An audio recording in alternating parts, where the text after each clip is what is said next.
പരിശുദ്ധ പരമദിവ്യകാരുണ്യത്തിന് നേരവും ആരാധനയും സ്തുതിയും പുകഴ്ചയും ഉണ്ടായിരിക്കട്ടെ. പരിശുദ്ധ പരമദിവ്യകാരുണ്യത്തിന് നേരവും ആരാധനയും സ്തുതിയും പുകഴ്ചയും ഉണ്ടായിരിക്കട്ടെ. പരിശുദ്ധ പരമദിവ്യകാരുണ്യത്തിന് നേരവും ആരാധനയും സ്തുതിയും പുകഴ്ചയും ഉണ്ടായിരിക്കട്ടെ.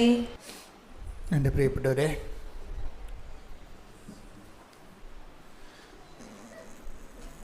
ഈ ദിവസങ്ങളിൽ നടന്ന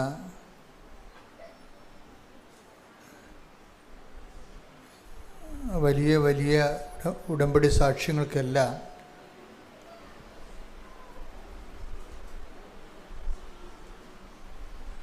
ഒരു കോമൺ ഫീച്ചറുണ്ട്.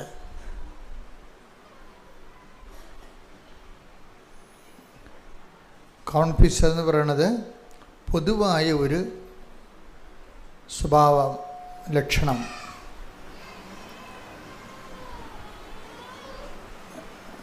അതായത് എന്താണ് ഈ പൊതുവായ ലക്ഷണം? ഈ ഒരു 4-5 സാക്ഷ്യങ്ങൾ, 4-5 ദിവസങ്ങളിലുള്ള സാക്ഷ്യങ്ങൾ ഒരുമിച്ച് കൂട്ടി പരിശോധിച്ചപ്പോഴാണ് എനിക്കത് മനസ്സിലായത്. ഇതിനെല്ലാം ഒരു കോമൺ ഫീച്ചർ വരുന്നുണ്ട്.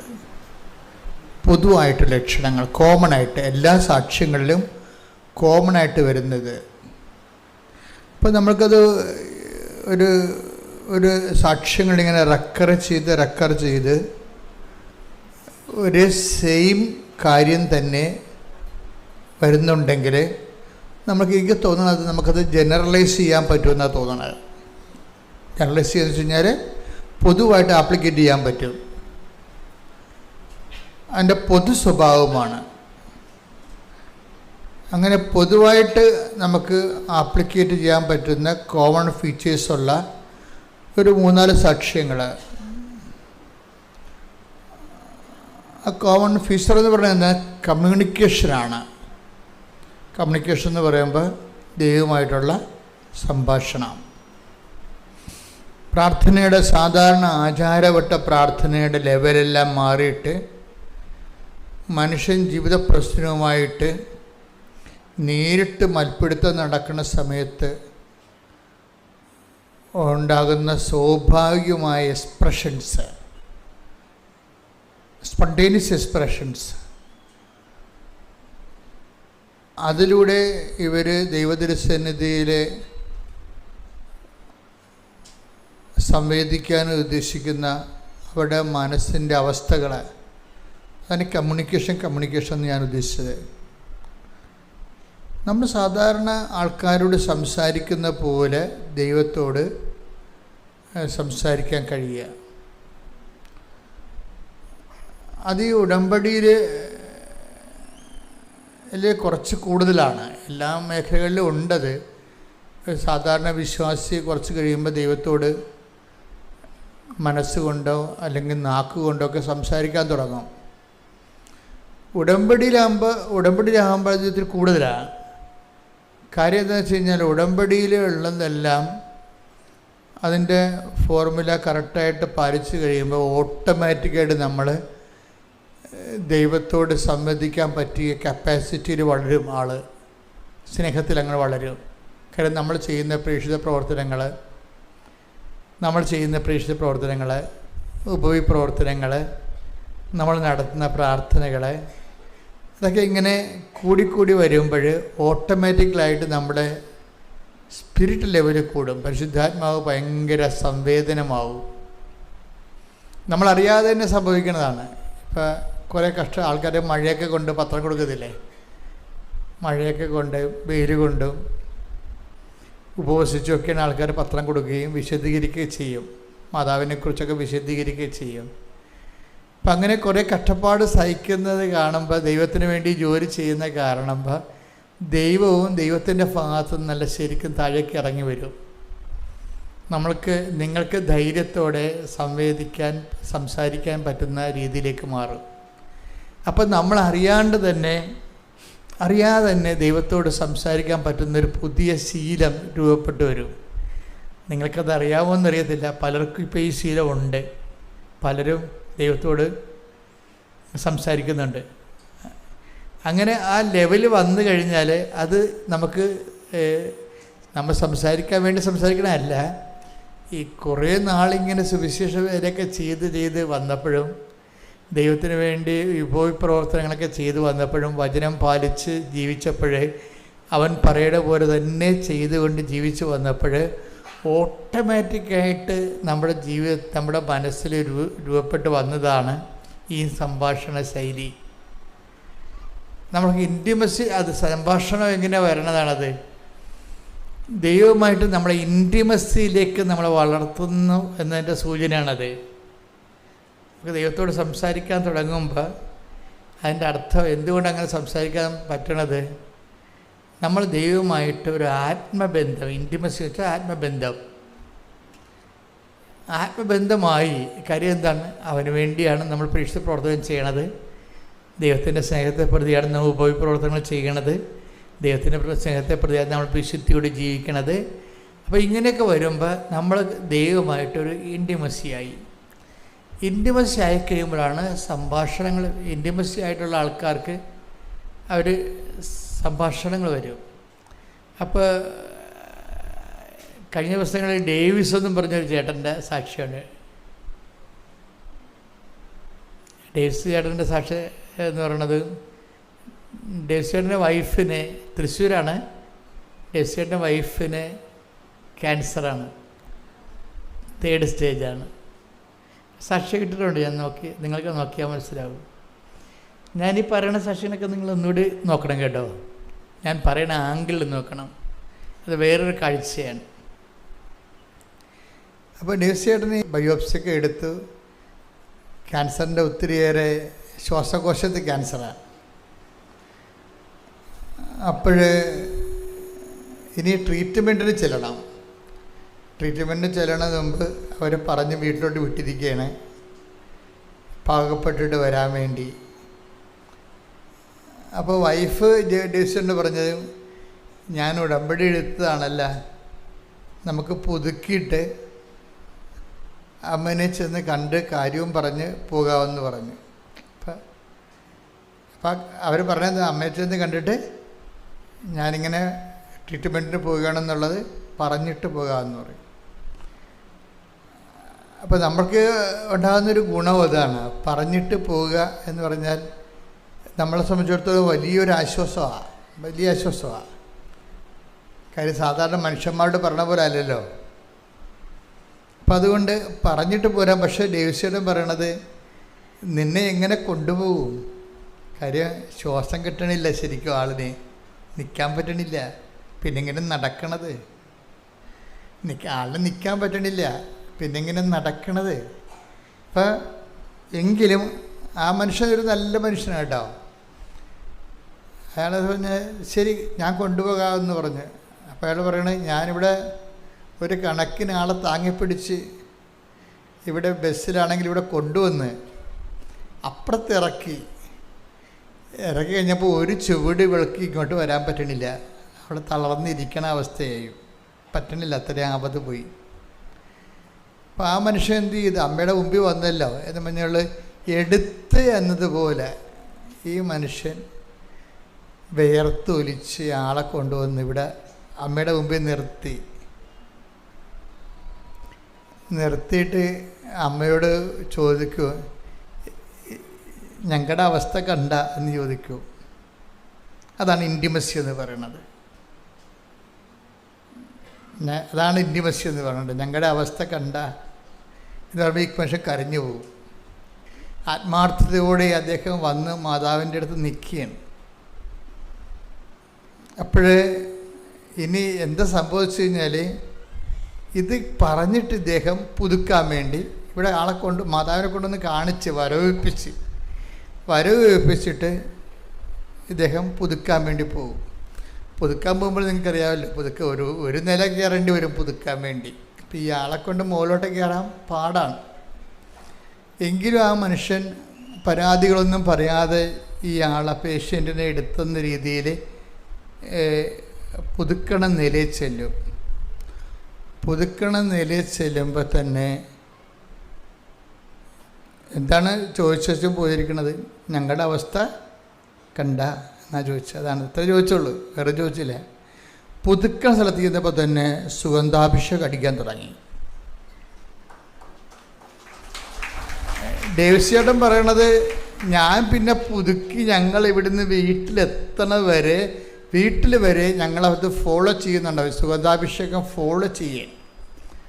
അതിൻ്റെ അർത്ഥം ദേവസ്യന് മനസ്സിലാക്കണം, ഇതിവിടെ ആരും മുല്ലപ്പൂ ഉപയോഗിച്ചതും സെൻ്റടിച്ചതല്ല, ഞാൻ തന്നെയാണ് ഞങ്ങളുടെ അവസ്ഥ കണ്ടോ എന്നല്ലേ ചോദിച്ചത്, ഞാൻ കണ്ടു എന്ന് നിന്നെ ബോധ്യപ്പെടുത്താൻ വേണ്ടിയാണ് ഇത് വീട് വരെ വരും. സഞ്ചാരി മാതാവ് വീട് വരെ സുഗന്ധാഭിഷേകമായിട്ട് വരും. വന്നു കഴിഞ്ഞതിന് ശേഷം ഇദ്ദേഹം പിറ്റേ ദിവസം RCC പോവും. RCC പോയിട്ട് ട്രീറ്റ്മെൻറ്റ് തുടങ്ങാൻ വേണ്ടി 2ാമത് സ്കാൻ ചെയ്യും. അപ്പോൾ ഡോക്ടർ ചോദിക്കും, ഏയ് നമ്മൾ കണ്ടതൊന്നും ഇപ്പം ഇതിൻ്റെ അത് കാണുന്നില്ലല്ലോ എന്ന് പറയും.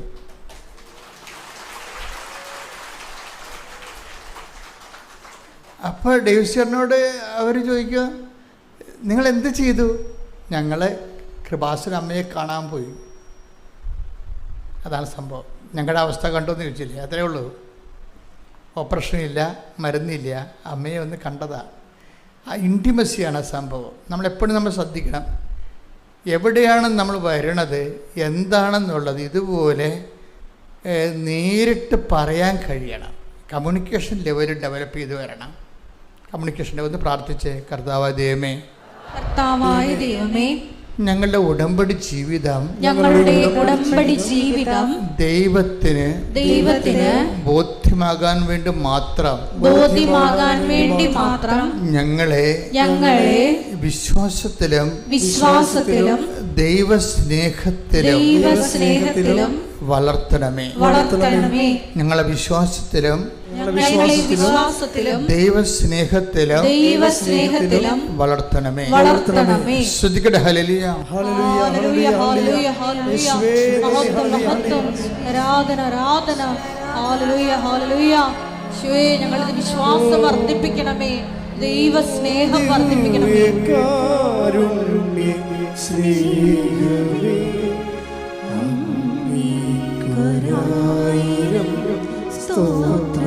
ഒരുമിച്ച് പാടുക.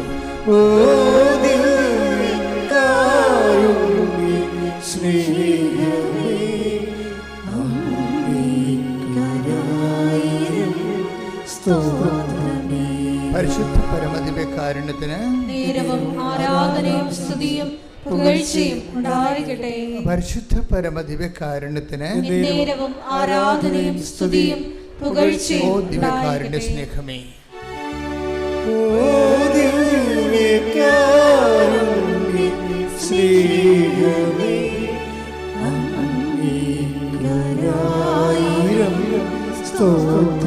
കൈകൾ കർത്താവിന്റെ നേരെ നോക്കിക്കൊണ്ട്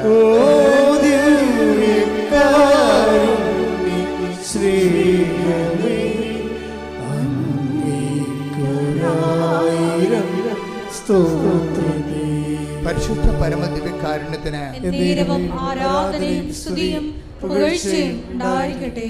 പരിശുദ്ധ പരമദിവ്യകാരുണ്യത്തിന് ആരാധനയും സ്തുതിയും പുകഴ്ചയും ഉണ്ടായിരിക്കട്ടെ. സ്നേഹമേ,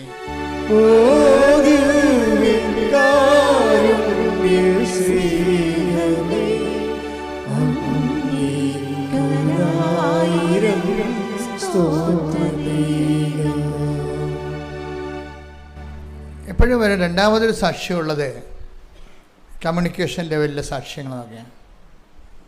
നിങ്ങളും ഇതുപോലെ കമ്മ്യൂണിക്കേഷൻ ലെവൽ വളരണേ, അതിനു വേണ്ടിയാണ് അച്ഛൻ ഇതെല്ലാം കൂട്ടിയിട്ട് പറയണത്. അത് വേറൊരു സാക്ഷി ദിവസങ്ങൾ വന്നത് ബൈജൂസ് എന്നും പറഞ്ഞൊരു സാക്ഷിയുണ്ട്. ബൈജൂസ് പൊൻകുന്നത്തുകാരനാണ്. ആസ്ട്രേലിയയിൽ അദ്ദേഹം ഒരു കമ്പനി ജോലി ചെയ്യുകയാണ്. പിന്നെ കരാട്ട ക്ലാസ് നടത്തും. അപ്പോൾ 2 തരം ജോലി അദ്ദേഹം ചെയ്യണം. അപ്പോൾ അത് കുറേ വർഷമായി അതിങ്ങനെ ചെയ്യണേ. അപ്പോൾ ബൈജൂസിൻ്റെ പ്രോബ്ലം എന്ന് വെച്ച് കഴിഞ്ഞാൽ അദ്ദേഹത്തിന് ഈ കൃപാസനത്തിനോട് വെറുപ്പാണ്. അതിൻ്റെ കാരണം വെച്ചാൽ പണ്ട് കുറേ പാഴ് വീഡിയോകൾ കണ്ടിട്ടുണ്ട് പുള്ളി. കുറേ കള്ള വീഡിയോ ഒക്കെ ആൾക്കാർ നമ്മളെ കളിയാക്കാൻ വേണ്ടി ഇട്ടില്ലായിരുന്നില്ലേ, പത്രം തിന്നെന്നൊക്കെ പറഞ്ഞുകൊണ്ട്. അത് സംഭവിക്കാത്ത കാര്യമാണ്. പക്ഷേ ആൾക്കാർ ഇത് വെച്ച് ഒത്തിരി പേര് നമ്മൾ ഉപദ്രവിച്ചിട്ടുണ്ട്.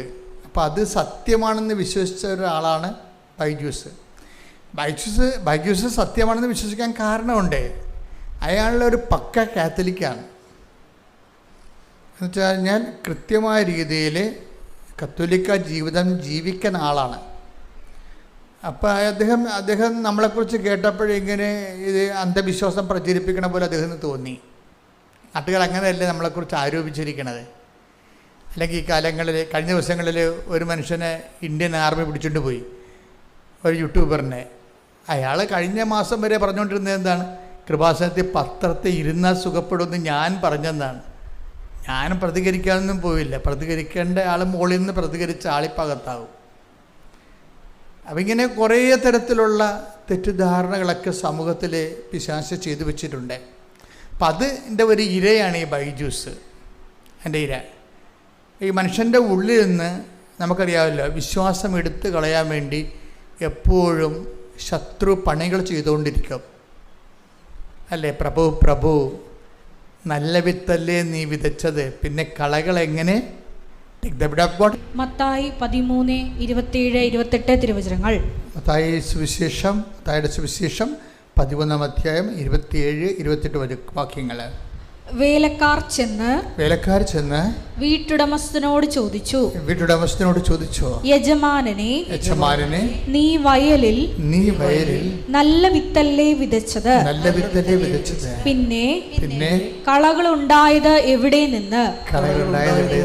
അവൻ പറഞ്ഞു, ശത്രുവാണ് ഇത് ചെയ്തത്. അപ്പൊ നമ്മൾ എത്ര നല്ല വിത്ത് വിതച്ചാലും ശത്രു അവന്റെ ജോലി ചെയ്യും. ഇപ്പം കൃപാസനത്തെക്കുറിച്ച് ഒത്തിരിയേറെ തെറ്റിദ്ധാരണകൾ സമൂഹത്തിൽ ഓൾറെഡി കിടക്കുന്നുണ്ട്. ശത്രു ചെയ്ത പരിപാടിയാണ്. അതെന്തുകൊണ്ടാണ് കൃപാസനത്തിൽ മാത്രം ഇങ്ങനെ, കൃപാസനത്തെക്കുറിച്ച് മാത്രം എന്തുകൊണ്ടാണ് ഇത്രയും വിമർശിക്കപ്പെടുന്നത് എന്തുകൊണ്ടാണ്? അതുകൊണ്ട് നിങ്ങൾക്ക് മനസ്സിലാകാം, സാത്താൻ വളരെയേറെ ശ്രദ്ധയോടുകൂടിയാണ് കൃപാസനത്തെ ശ്രദ്ധിക്കണത്. അമ്മയുടെ തനി സാന്നിധ്യം ഉള്ളത് കൊണ്ട് ഇവിടെ ആത്മാക്കൾ വീണ്ടെടുക്കുമെന്ന് സാത്താന് നല്ല കൃത്യമായിട്ട് അറിയാം. അതുകൊണ്ട് തന്നെ അവൻ്റെ പിണിയാളുകളെ കൊണ്ട് അവൻ ഇതുപോലെ കള്ളപ്രചരണങ്ങൾ നടത്തിച്ചുകൊണ്ടിരിക്കും. അതുകൊണ്ട് തന്നെ ഇങ്ങനെയുള്ള സാധനങ്ങൾ കേൾക്കുമ്പോൾ ഞാൻ മിക്കവാറും കേൾക്കത്തില്ല. എന്താ കാരണം വെച്ചാൽ കേൾക്കണതുകൊണ്ട് വലിയ പ്രത്യേകിച്ച് കാര്യമൊന്നുമില്ല. അതുകൊണ്ടാണ് ഒരു കാര്യമില്ല. കാര്യം നമ്മുടെ സുവിശേഷ വേലയായിട്ട് മുന്നോട്ട് പോകും. എന്തുകൊണ്ടാണ് കേൾക്കണത് വലിയ കാര്യമില്ലെന്ന് പറയാൻ കാര്യം വെച്ച് കഴിഞ്ഞാൽ, നമ്മൾ ചെയ്യേണ്ട ഇത്രയേ ഉള്ളൂ. നമ്മൾ യുദാസിനെ കർത്താവ് അപ്പം മുക്കി കൊടുത്ത്, എന്നിട്ട് എന്താ പറഞ്ഞത്? മനുഷ്യപുത്രൻ എഴുതപ്പെട്ടിരിക്കുന്ന പോലെ കടന്നു പോകും, നീ ചെയ്യാനുള്ളത് വേഗം ചെയ്യുക. അതാണ് നിലപാടതാണ്.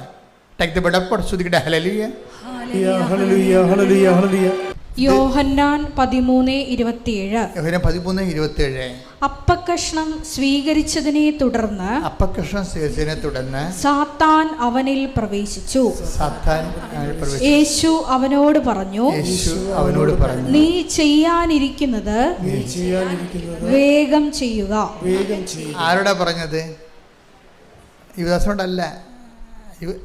അപ്പക്കഷ്ണം സ്വീകരിച്ച ഉടനെ സാത്താൻ അവനിൽ പ്രവേശിച്ചു. യേശു അവനോട് പറഞ്ഞു. ആരോട് പറഞ്ഞു? സാത്താനോട്. അതാണ് സംഭവം. നീ ചെയ്യാനുള്ളത് വേഗം ചെയ്യുക. ഇതിനോട് ബന്ധപ്പെട്ടാണ് ഒരു വചനം ലിങ്ക് ചെയ്ത് വരണത്. മനുഷ്യപുത്രൻ, നീ എന്ത് ചെയ്താലും മനുഷ്യപുത്രൻ അവനെക്കുറിച്ച് എഴുതപ്പെട്ടിരിക്കുന്ന പോലെ കടന്നു പോകും. ഇത് ഒരു ജീവിത നിലപാടാണ്. ഞാനത് കർത്താവിൻ്റെ ഇന്ന് പഠിച്ചതാണ്. എന്നുവെച്ചാൽ നമ്മളെക്കുറിച്ച് ആക്ഷേപങ്ങൾ, ഇപ്പം നിങ്ങൾക്ക് ഏഷണി, വൈരാഗ്യം, നിങ്ങളുടെ ജോലി മുടക്കുക, കല്യാണം മുടക്കുക, അല്ലേ, നിങ്ങളുടെ താത്തി കിട്ടുക, ഗ്രൂപ്പിസമായിട്ട് നിങ്ങളെ ഒഴിവാക്കുക, ഇങ്ങനെ ഒത്തിരി അഭ്യാസങ്ങൾ കുടുംബങ്ങളിലും നിങ്ങൾ ജോലി ചെയ്യുന്ന സ്ഥലങ്ങളിലും സ്കൂളിലും എല്ലായിടത്തും നടക്കും. സ്കൂളെന്ന് പറയണ്ട, എല്ലാ മനുഷ്യൻ്റെ സമാജങ്ങളിലെല്ലാം ഇത് നടക്കും. അപ്പോൾ നമ്മുടെ നിലപാട് എന്താണ്? നമ്മൾ ഉടനെ അവിടെ വാക്കത്തേക്ക് പിടിക്കാൻ പോവുക? ഇല്ല. നമ്മളെന്ത് ചെയ്യും? സാത്താന് ചെയ്യാനുള്ള ചെയ്യട്ടെ. കാര്യം എന്താ? സാത്താനേക്കാൾ വലിയ ആയുധമാണ് നമ്മുടെ കയ്യിലുള്ളത്. എന്താണ്? മനുഷ്യപുത്രൻ, അവനെക്കുറിച്ച് പിതാവിൻ്റെ തിരുമനസ്സിൽ എന്തെഴുതിയിരിക്കുന്നു, സുവിശേഷത്തിൽ എന്താണ് നമ്മൾ ചെയ്യണമെന്ന് പറഞ്ഞിരിക്കുന്നത്, അതാണ് എഴുതപ്പെട്ടിരിക്കുന്നത്. പ്രവചനങ്ങൾ മാത്രമല്ല, സുവിശേഷത്തിലൊരു വിശ്വാസി ഇങ്ങനെയുള്ള സാഹചര്യങ്ങളിൽ എന്ത് ചെയ്യണമെന്നാണ് സുവിശേഷം എഴുതിയിരിക്കുന്നത്. മനുഷ്യപുത്രൻ എഴുതപ്പെട്ടിരിക്കുന്ന പോലെ കടന്നു പോകും. എന്താണ്?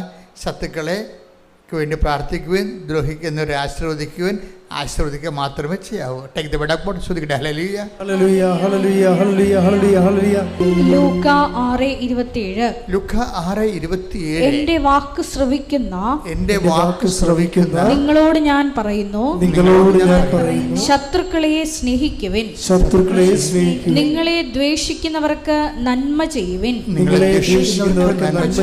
ശപിക്കുന്നവരെ അനുഗ്രഹിക്കുവിൻ, അധിക്ഷേപിക്കുന്നവർക്ക് വേണ്ടി പ്രാർത്ഥിക്കുവിൻ. ഇതാണ് എഴുതപ്പെട്ടിരിക്കുന്നത്. പിടിയിട്ടില്ലേ? ഇതാണ് എഴുതപ്പെട്ടിരിക്കുന്നത്. ഒരു വ്യക്തി പ്രതിരോധത്തിൽ വരികയും മറ്റുള്ളവർ നമ്മളെ സൈഡ്ലൈൻ ചെയ്യുകയും ഒഴിവാക്കുകയും നമ്മൾ വട്ടം ചവിട്ടുകയും നമ്മുടെ വളർച്ച മുരടിപ്പിക്കുകയും നമ്മളെക്കുറിച്ച് ദൂഷണങ്ങളെല്ലാം പറഞ്ഞ് പരത്തുകയും ചെയ്യുമ്പോൾ നമുക്ക് പറയാനുള്ളത് എന്താണ്? നിങ്ങൾ ചെയ്യാനുള്ളത് വേഗം ചെയ്യുക. കാര്യം നിന്നിൽ സാത്താൻ പ്രവശിച്ചുകൊണ്ടാണ് നീ ഇത് ചെയ്യണത്. അപ്പം നമ്മളെന്താ ചെയ്യേണ്ടത്? മനുഷ്യപുത്രൻ എഴുതപ്പെട്ടിരിക്കുന്നു. ഇങ്ങനെയുള്ള സിറ്റുവേഷനിൽ നമ്മൾ എന്ത് ചെയ്യണമെന്നാണ് വചനത്തിൽ എഴുതിയിരിക്കുന്നത്. അതാണ് സംഭവം. അല്ലേ? യേശുക്രിസ്തുവിനെക്കുറിച്ച് പറഞ്ഞ പ്രവചനങ്ങളെക്കാൾ ഉപരി ഇങ്ങനെയുള്ള സിറ്റുവേഷൻസ് വരുമ്പോൾ ഇങ്ങനെയുള്ള സാഹചര്യത്തിൽ എന്താണ് ചെയ്യണമെന്നാണ് അവൻ പറയണ പോലെ ചെയ്യുകയല്ലേ ഉടമ്പടി, അല്ലേ? അവൻ പറയണ പോലെ ചെയ്യുന്നതാണല്ലോ, ചെയ്തോളാമെന്നാണല്ലോ നമ്മൾ ഉടമ്പടി പറയണത്. അപ്പോൾ ഇങ്ങനെയുള്ള സാഹചര്യം വരുമ്പോൾ ചിലപ്പോൾ നാത്തൂനാകാം, ചിലപ്പോൾ ഹെഡ് മാസ്റ്ററാകാം, ചിലപ്പോൾ യൂണിയൻകാരാകാം, ചിലപ്പോൾ അയൽവാസികളാകാം. ഇങ്ങനെ ഉടമ്പടി ജീവിതത്തിന് ഒത്തിരിയേറെ ആൻറ്റിവൈറസുകളുണ്ടാവും. ഇപ്പം നമ്മളും അവരെപ്പോലെ ഒരു വൈറസായിരിക്കുന്ന സമയത്ത് നമുക്കത് പ്രശ്നമല്ല. നമ്മളൊരു വിശുദ്ധിയിലേക്കും കർത്താവിൻ്റെ സുവിശേഷവിഹിതമായ ജീവിതത്തിലോട്ട് വരുമ്പോഴായിരിക്കും ഈ സംഭവങ്ങളെല്ലാം പത്തി വിടർത്തി വരണത്. അപ്പോൾ നിങ്ങളെന്ത് ചെയ്യണം? ഇത് മൗനമായിട്ട് നിന്നുകൊണ്ട് ഇതിനെ നീ ചെയ്യാനുള്ളത് വേഗം ചെയ്തോളാൻ പറഞ്ഞു. നമ്മളെന്ത് ചെയ്യും? മനുഷ്യപുത്രൻ എഴുതപ്പെട്ടിരിക്കുന്നവർ ഈ വിഷയത്തിൽ ഞാൻ എന്ത് നിലപാടെടുക്കണമെന്നാണ് എൻ്റെ കർത്താവ്. ഇപ്പം കഴിഞ്ഞ ദിവസങ്ങളിലേ ഇവിടെ ഒരു സാക്ഷ്യം വന്ന് സാക്ഷ്യമൊക്കെ എഴുതി വാങ്ങിച്ച് അത് പറയിപ്പിക്കണ ഒരു സിറ്റുവേഷൻ ആയപ്പോൾ ഇവിടെ സാക്ഷ്യത്തെ പറയിപ്പിക്കുന്നവർ അതിനകത്ത് ഇടപെട്ട് പറഞ്ഞു, ചേച്ചി അത് 20 വർഷമായിട്ട് മക്കളില്ല അവർക്ക്. 20 വർഷമായിട്ട് അവർക്ക് മക്കളില്ല. അതാണ് വിഷയം. ഉടമ്പടി എടുത്തപ്പോൾ ഉടനെ മക്കളെ കിട്ടി. അപ്പോൾ നല്ല സാക്ഷ്യമല്ലേ അത്? പക്ഷെ ഇവിടെ പറയിപ്പിച്ചില്ല. അതെന്താ പറയിപ്പിക്കഴിഞ്ഞത്? അത് അവരോട് ചോദിച്ചു, നിങ്ങളിത് IVF എടുത്തിട്ടാണ് ഇത് നടന്നതെന്ന് ചോദിച്ച്. അവർ പറഞ്ഞ് ഞങ്ങൾ IUI എടുത്താണെന്ന് പറഞ്ഞ്. അത് സഭാ പഠനങ്ങൾക്ക് വിരുദ്ധമല്ലേ? അതാണ് സംഭവം. സാക്ഷ്യം പറയിപ്പിക്കത്തില്ല. നമ്മളെ സംബന്ധിച്ചിടത്തോളം ഒരു സിറ്റുവേഷൻ ഉണ്ടാകുമ്പോൾ ആദ്യം വചനത്തിൽ എന്ത് പറയണമെന്ന് നോക്കും. രണ്ടാമതെന്താണ്? വചനത്തിൽ തന്നെ അതാത് കാര്യങ്ങൾ. എന്തിനാണ് ഈ മാർപ്പാപ്പയൊക്കെ ഇത്രയും കഷ്ടപ്പെട്ട് തിരഞ്ഞെടുക്കണത്? അതിനെന്തിനാണ് സംഘത്തെ വെച്ചിരിക്കണത്? നമ്മുടെ ആത്മാവിൻ്റെ സംരക്ഷിക്കാൻ വേണ്ടിയാണ്. നമ്മുടെ ഒരു കാലങ്ങൾ മാറി മാറി വരുമ്പോൾ പുതിയ ആത്മീയ പ്രതിസന്ധികൾ ഉണരുമ്പോൾ അതിനെക്കുറിച്ച് ഉള്ളൊരു നോട്ട് തന്നിട്ട് നമ്മളെ ഗൈഡ് ചെയ്യണ്ടേ? അവിടെ കയ്യിരിക്കണ വലിയ വടി എന്താണ് ഇരിക്കണത്? ആ വടി കൊണ്ട് ഇങ്ങനെ ആടിൻ്റെ മുമ്പിൽ കൊണ്ടുപോകണമെന്ന് ഇങ്ങനെ അടിച്ചടിച്ചാണ് കൊണ്ടുപോകണത്. 10 അടി അപ്പുറത്ത് പിന്നെ കാഴ്ചയില്ല. അതുകൊണ്ട് ഇടയൻ്റെ കയ്യിലൊരു വടിയുണ്ടാവും. ആ ഇടയൻ എന്ത് ചെയ്യും? അടി കേൾക്കാൻ പറ്റുന്ന കാരണം പോകേണ്ട ദിക്ക് ഇങ്ങനെ അടിച്ച് കാണിക്കും, റോഡിലായിട്ട് അടിച്ച് കാണിക്കും. അപ്പോൾ ആടെ ആ വഴിക്ക് തിരിച്ചു പോകും. അതിനാണ് ഈ വലിയ മാർപ്പാപ്പയുടെ കയ്യിലൊക്കെ മെത്രാന്മാരുടെ കയ്യിലൊക്കെ ഒരു വടി ഇരിക്കണില്ല. അതായത് നമ്മൾ വിശ്വാസത്തിന് വ്യതിചലിക്കുന്നു എന്ന് കണ്ടാൽ അവർ നമുക്ക് നോട്ട് തരും ഉടനെ. അതാണ് സഭയുടെ സംവിധാനം എന്ന് പറയണത്. ഓരോരുത്തർക്കും തോന്നിയ പോലെ ജീവിക്കാൻ പറ്റത്തില്ല. അതിന് കർത്താവിൻ്റെ വചനമുണ്ട്, വചനത്തെക്കുറിച്ചുള്ള കൃത്യമായ വ്യാഖ്യാനമുണ്ട്. അതിന് ആ ജീവിത രീതിയിൽ ഒരു പുതിയ കാലം വരുമ്പോൾ, പുതിയ ശാസ്ത്രം, പുതിയ ഓപ്ഷൻസ് വരുമ്പോൾ അത് ദൈവഹിത പ്രകാരമാണോ എന്നുള്ളത് വ്യാഖ്യാനിച്ചിട്ട് കറക്റ്റ് വഴി പറഞ്ഞു തരൂ. അതിനാണ് ഇടയനെന്ന് പറയണത്. മെത്രാന്മാരെയൊക്കെ നമ്മൾ എന്താ വിളിക്കണത്? ഇടയനെന്നാണ് വിളിക്കണത്. അവരെഴുതുന്ന ലേഖനങ്ങൾക്ക് എന്താ പറയണത്? ഇടയ ലേഖനം എന്നാണ് പറയണത്. അപ്പോൾ നമ്മളെപ്പോഴും നമ്മൾ ശ്രദ്ധിക്കേണ്ട ഒരു കാര്യം എന്ന് വെച്ച് കഴിഞ്ഞാൽ, ഈ സഭ ചെയ്തുകൊണ്ടിരിക്കുന്ന കാര്യങ്ങൾ ഇപ്പോൾ നമുക്കൊരു സംശയം വന്നാൽ നമ്മൾ വന്ന് ചോദിക്കും, ഇതെങ്ങനെയാണ് കാര്യം. നമ്മളിവിടെ ഈ കുറച്ച് നാളല്ലേ ജീവിക്കത്തുള്ളൂ. എത്ര കാലം ജീവിക്കും? മാക്സിമം എന്നാൽ 70 കൊല്ലം ജീവിക്കും. 70 കൊല്ലം കഴിഞ്ഞുള്ള ജീവിതം. ഇപ്പോൾ മാർപ്പാപ്പയാണെന്ന് മെത്താന്മാരൊക്കെ 75 വർഷം, അച്ഛന്മാരൊക്കെ ഇപ്പോൾ ഞാൻ ഉൾപ്പെടെയുള്ളവർ 75 വയസ്സ് റിട്ടയർ ചെയ്യാൻ പറഞ്ഞിരിക്കും. പിന്നെ ബുദ്ധി ബോധമൊന്നും ഉണ്ടാകത്തില്ലെന്ന് നമുക്കറിയാം. 75 വയസ്സ് കഴിഞ്ഞാൽ തന്നെ റിസൈൻ ചെയ്തിട്ട് പ്രീസ്റ്റ് പോലെ പോയിരിക്കാൻ പറയും. അവിടെ ഉള്ള തന്നെ കഞ്ഞിയും കുടിച്ച് ചാപ്റ്റർ കോഴ്സ് ചെയ്യും. അവിടെ അത്ര ടൈമുള്ളത് നമുക്ക്. അത് കഴിഞ്ഞാൽ പിന്നെ നമുക്ക് ബുദ്ധി ഉണ്ടാകത്തില്ല, ഓർമ്മ ഉണ്ടാകത്തില്ല, വല്ലതുമൊക്കെ വിളിച്ച് പറയും. അപ്പോൾ സഭ ഈ വിഷയത്തിലെല്ലാം വളരെ കരുതലുള്ള ആണ്. ജനങ്ങളെക്കുറിച്ച്, അവരുടെ വിശ്വാസ ജീവിതത്തെക്കുറിച്ച് കരുതലാണ്. ജനങ്ങൾക്കും അതുപോലുള്ള ഒരു കരുതൽ വേണം.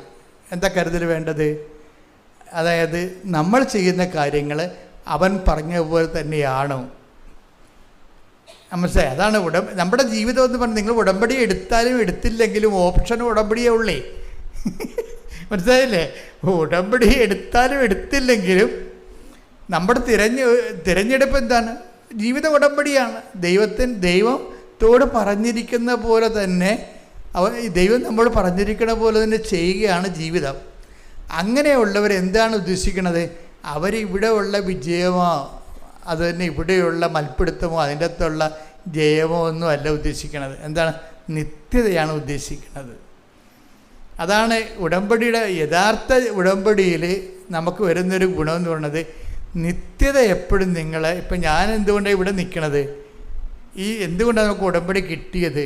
മാതാവിൻ്റെ പ്രത്യക്ഷീകരണം സംഭവിച്ചത് കൊണ്ടല്ലേ ഉടമ്പടി കിട്ടിയത്. ഉടമ്പടി കിട്ടിയത് നമുക്ക് മാതാവിൻ്റെ പ്രത്യക്ഷീകരണം 2004 സംഭവിച്ചതാണ്. അത് 10 കൊല്ലം അതിനെക്കുറിച്ച് യാതൊരു ടോക്കുമില്ല. 10ാമത്തെ കൊല്ലം ഞാൻ വാടിപ്പെട്ടി പോയപ്പോൾ പറഞ്ഞു, നീ അകത്ത് കയറണ്ട, ഇവിടെ നിന്നാൽ മതി എന്ന് പറഞ്ഞു. അഭ്യാസമൊന്നും വേണ്ട. കാര്യം എന്താണ്? നിൻ്റെ അടുത്ത് ഞാൻ നേരെയാണ് പ്രത്യക്ഷപ്പെട്ടത്. ഇവിടെ ഞാനൊരു നിഴൽ പോലെയാണ് പ്രത്യക്ഷപ്പെട്ടത്. അവരെന്ത് മനോഹരമായിട്ടാണ് ആ പ്രത്യക്ഷീകരണത്തെ അംഗീകരിച്ചിരിക്കുന്നത്. നീ ആരെയൊക്കെ പേടിച്ചത് പൂത്തിവെച്ചില്ലേ? നിൻ്റെ ആത്മകാര്യത്തിന് കടമാണെന്ന് പറഞ്ഞ്. അതാണ് എന്നെ കാത്തു കയറ്റാഞ്ഞത്. നീ മരിച്ചു ചെന്നാൽ നിനക്കിത് കടമാകുമെന്ന് പറഞ്ഞു. അപ്പോൾ ഞാൻ പിന്നെ രണ്ടും കലപ്പ് ഇവിടെ വന്നു വെച്ചാൽ എന്ത് ചെയ്യുന്നറിയോ?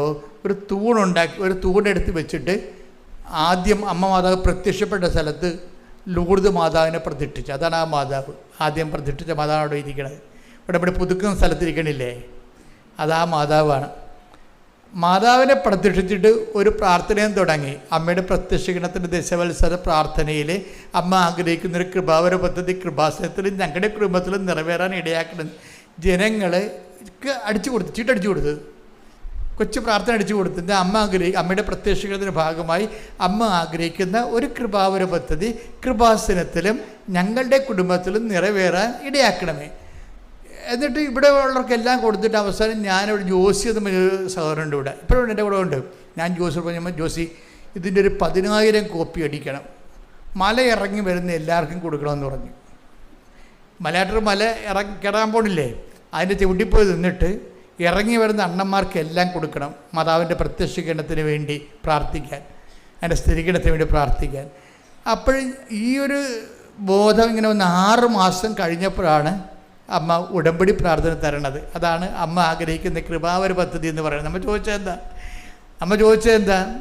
അമ്മ ആഗ്രഹിക്കുന്നൊരു കൃപാവര പദ്ധതി കൃപാസനത്തിലും ഞങ്ങളുടെ കുടുംബത്തിലും നിറവേറാൻ ഇടയാക്കണം. അപ്പോൾ കൃപാസനത്തിൽ നിറവേറണം. അത് എന്ത് പ്രാർത്ഥനയെന്ന് എനിക്ക് തന്നെ അറിയാൻ പാടില്ല. ഞാൻ വാടിപ്പടിയിൽ നിന്ന് ഇറങ്ങിയപ്പോൾ എൻ്റെ നാക്കിൽ വന്ന പ്രാർത്ഥനയാണത്. അമ്മ ആഗ്രഹിക്കുന്നൊരു കൃപാവര പദ്ധതി കൃപാസനത്തിലും ഞങ്ങളുടെ കുടുംബത്തിലും നിറവേറാൻ ഇടയാക്കണമേ. അപ്പം കുടുംബത്തിൽ എന്തെങ്കിലും പ്രശ്നം ഉണ്ടെങ്കിൽ ഈ പ്രത്യക്ഷീകരണം കൊണ്ട് ദൈവം കലക്കും. ഒരു സംശയമില്ല കാര്യം. കുടുംബത്തിൽ എന്തെങ്കിലും പ്രശ്നമുണ്ടെങ്കിൽ വൃത്തി മേനയുടെ നേരെ ചൊവ്വയാണ് ഉടമ്പടി ജീവിക്കണമെന്നുണ്ടെങ്കിൽ വിവരം അറിയും. കാര്യം എന്താ? ഇത് സീൽഡാണ്. എന്തിൻ്റെ സീൽഡാണ്? അമ്മയുടെ പ്രത്യക്ഷീകരണത്തിൻ്റെ സീൽഡാണ്. ഞാൻ പ്രത്യക്ഷീകരണം ഏറ്റുപറഞ്ഞ് എന്ത് വന്നത് വന്നോടുത്ത് വെച്ച് കാണാം, അല്ലെങ്കിൽ ദൈവം കണ്ടോളൂ എന്നും പറഞ്ഞുകൊണ്ട് 2004 സംഭവിച്ച അമ്മയുടെ പ്രത്യക്ഷീകരണം ഞാൻ റിസ്ക് എടുത്ത് ഏറ്റുപറഞ്ഞപ്പോഴാണ് അമ്മ അത് ഉടമ്പടി പ്രാർത്ഥനയൊക്കെ കൺവേർട്ട് ചെയ്ത് തന്നത്. ഇതുപോലെ നിങ്ങളീ പ്രത്യക്ഷീകരണത്തിന് ഏറ്റുപറഞ്ഞാൽ ഉടമ്പടി പെട്ടെന്ന് കത്തും. അതാണ് എപ്പോഴും നമ്മൾ ഉടമ്പടി എപ്പോഴും ഫയറാക്കാനുള്ള മാർഗം എന്ന് പറയുന്നത് ഈ പ്രത്യക്ഷീകരണമാണ്.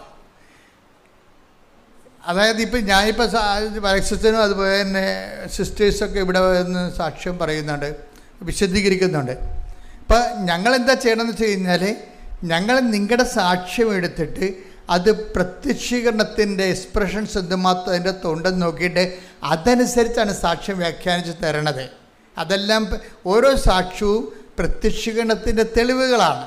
പ്രാർത്ഥിക്കുക. കർത്താവായ ദൈവമേ, കൃപാസനത്തിൽ ഞാൻ പരിശുദ്ധ അമ്മ വഴി അങ്ങയോട് ഉടമ്പടി എടുത്തിട്ട് ഉടമ്പടി ജീവിത രീതി എന്നെ പ്രത്യക്ഷീകരണത്തിന്റെ സാക്ഷിയാക്കാൻ എന്നെ തന്നെ ഒരുക്കുന്നതായിട്ട് ഞാൻ ഏറ്റുപറയുകയും എന്നെ സുവിശേഷത്തിന്റെ സാക്ഷിയാകാൻ സഹായിക്കണമെന്ന് പ്രാർത്ഥിക്കുകയും ചെയ്യുന്നു. ശ്രുതികടെ ഹല്ലേലൂയ ഹല്ലേലൂയ ഹല്ലേലൂയ യേശുവേ നന്ദി hallelujah hallelujah hallelujah hallelujah hallelujah hallelujah നന്ദി യേശുവേ, നന്ദി യേശുവേ, മഹത്വം യേശുവേ, ആരാധന. വാഗ്ദാന പേടകമേ സ്വർഗീയ പൊന്മലരേ കൃപാസനത്തിൻ്റെ അമ്മേ പ്രസാദവരനായി വാഗ്ദാന പേടകമേ സ്വർഗീയ പൊന്മലരേ കൃപാസനത്തിൻ്റെ അമ്മേ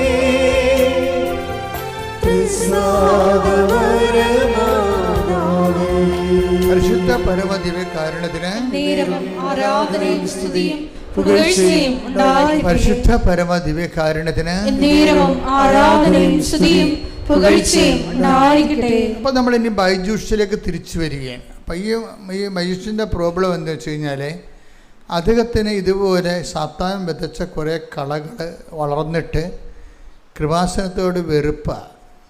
അപ്പോൾ അങ്ങനെ ഇയാൾ ലീവിന് വീട്ടിൽ വരും, എല്ലാ ധ്യാനകേന്ദ്രങ്ങളിലും പോയി 20 വർഷവും അയാൾ ഓരോ ധ്യാനകേന്ദ്രത്തിൽ പോയി ധ്യാനം കൂടിയിട്ടുണ്ട്. 22 വർഷം 22 വർഷമായി ആസ്ട്രേലിയയിലായിട്ട് വരുമ്പോൾ, കുടുംബസമേതം വരുമ്പോഴേ ഇവരെല്ലാവരും കൂടി കേരളത്തിൽ വരുമ്പോൾ ഏതെങ്കിലും ഒരു ധ്യാനകേന്ദ്രം കണ്ടുപിടിച്ചിട്ട് അവിടെ പോയി ഒരു ധ്യാനം കൂടും. എന്നിട്ട് ജീവിതം വിശുദ്ധീകരിച്ചിട്ട് അദ്ദേഹം തിരിച്ചു പോകും. അപ്പോൾ അതുകൊണ്ട് അദ്ദേഹത്തെ സംബന്ധിച്ചിടത്തോളം അദ്ദേഹത്തിനൊരു നല്ല സൂപ്പർ കോൺഷ്യസ് ഉണ്ട്. എന്താണ്? തങ്ങളെ റൈറ്റ് വഴികളിലാണ് പോണത്. കുടുംബജീവിതം ആധ്യാത്മികമാണ്, അത് കത്തോലിക്ക ജീവിത രീതിയാണ് എന്നൊക്കെ നല്ല ബോധ്യമുണ്ട്. അതുകൊണ്ട് കുറച്ച് സെൽഫ് കോൺഫിഡൻസ് ഉണ്ടാകും. അപ്പോൾ ഒരു ദിവസം ഇത് ഈ ചെറുപ്പക്കാരൊക്കെ കൊണ്ടുവന്ന് പുള്ള വീടിൻ്റെ വാതിക്കൽ കൃപാസനം പത്രം വെച്ചിട്ടും പോകും. അപ്പോൾ ഇയാളെ വീട്ടിൽ നിന്ന് പറഞ്ഞ് ഇവന്മാർക്ക് ബോധമില്ലേ, പ്രാന്തന്മാർ, ഈ അന്ധവിശ്വാസം എന്തിനാണ് ഇവന്മാർ ഇങ്ങനെ പ്രചരിപ്പിച്ചുകൊണ്ട് നടക്കുന്നത്? ഒന്നിലെ അവന്മാർ ചെറുപ്പമല്ലേ, അവന്മാർ പഠിച്ചിട്ട് വല്ല പ്രയോജനമില്ല, പഠിച്ച് വിദ്യാഭ്യാസമുണ്ട് പക്ഷേ വിവരമില്ല എന്നൊക്കെ പറഞ്ഞാൽ പെയ്തും പെരുക്കി പിള്ളേർ കൊണ്ടുവന്ന് കൃപാസന പത്രം പിള്ള വാതിക്കൽ വെച്ചുകൊണ്ട് പോകുമ്പോൾ ഇതുപോലെയുള്ള കുറേ ഡയലോഗൊക്കെ ഫിറ്റ് ചെയ്ത് അകത്തിരിക്കും. ഒരു ദിവസം ഒരു അമ്മയും മകളും കൂടി വരും.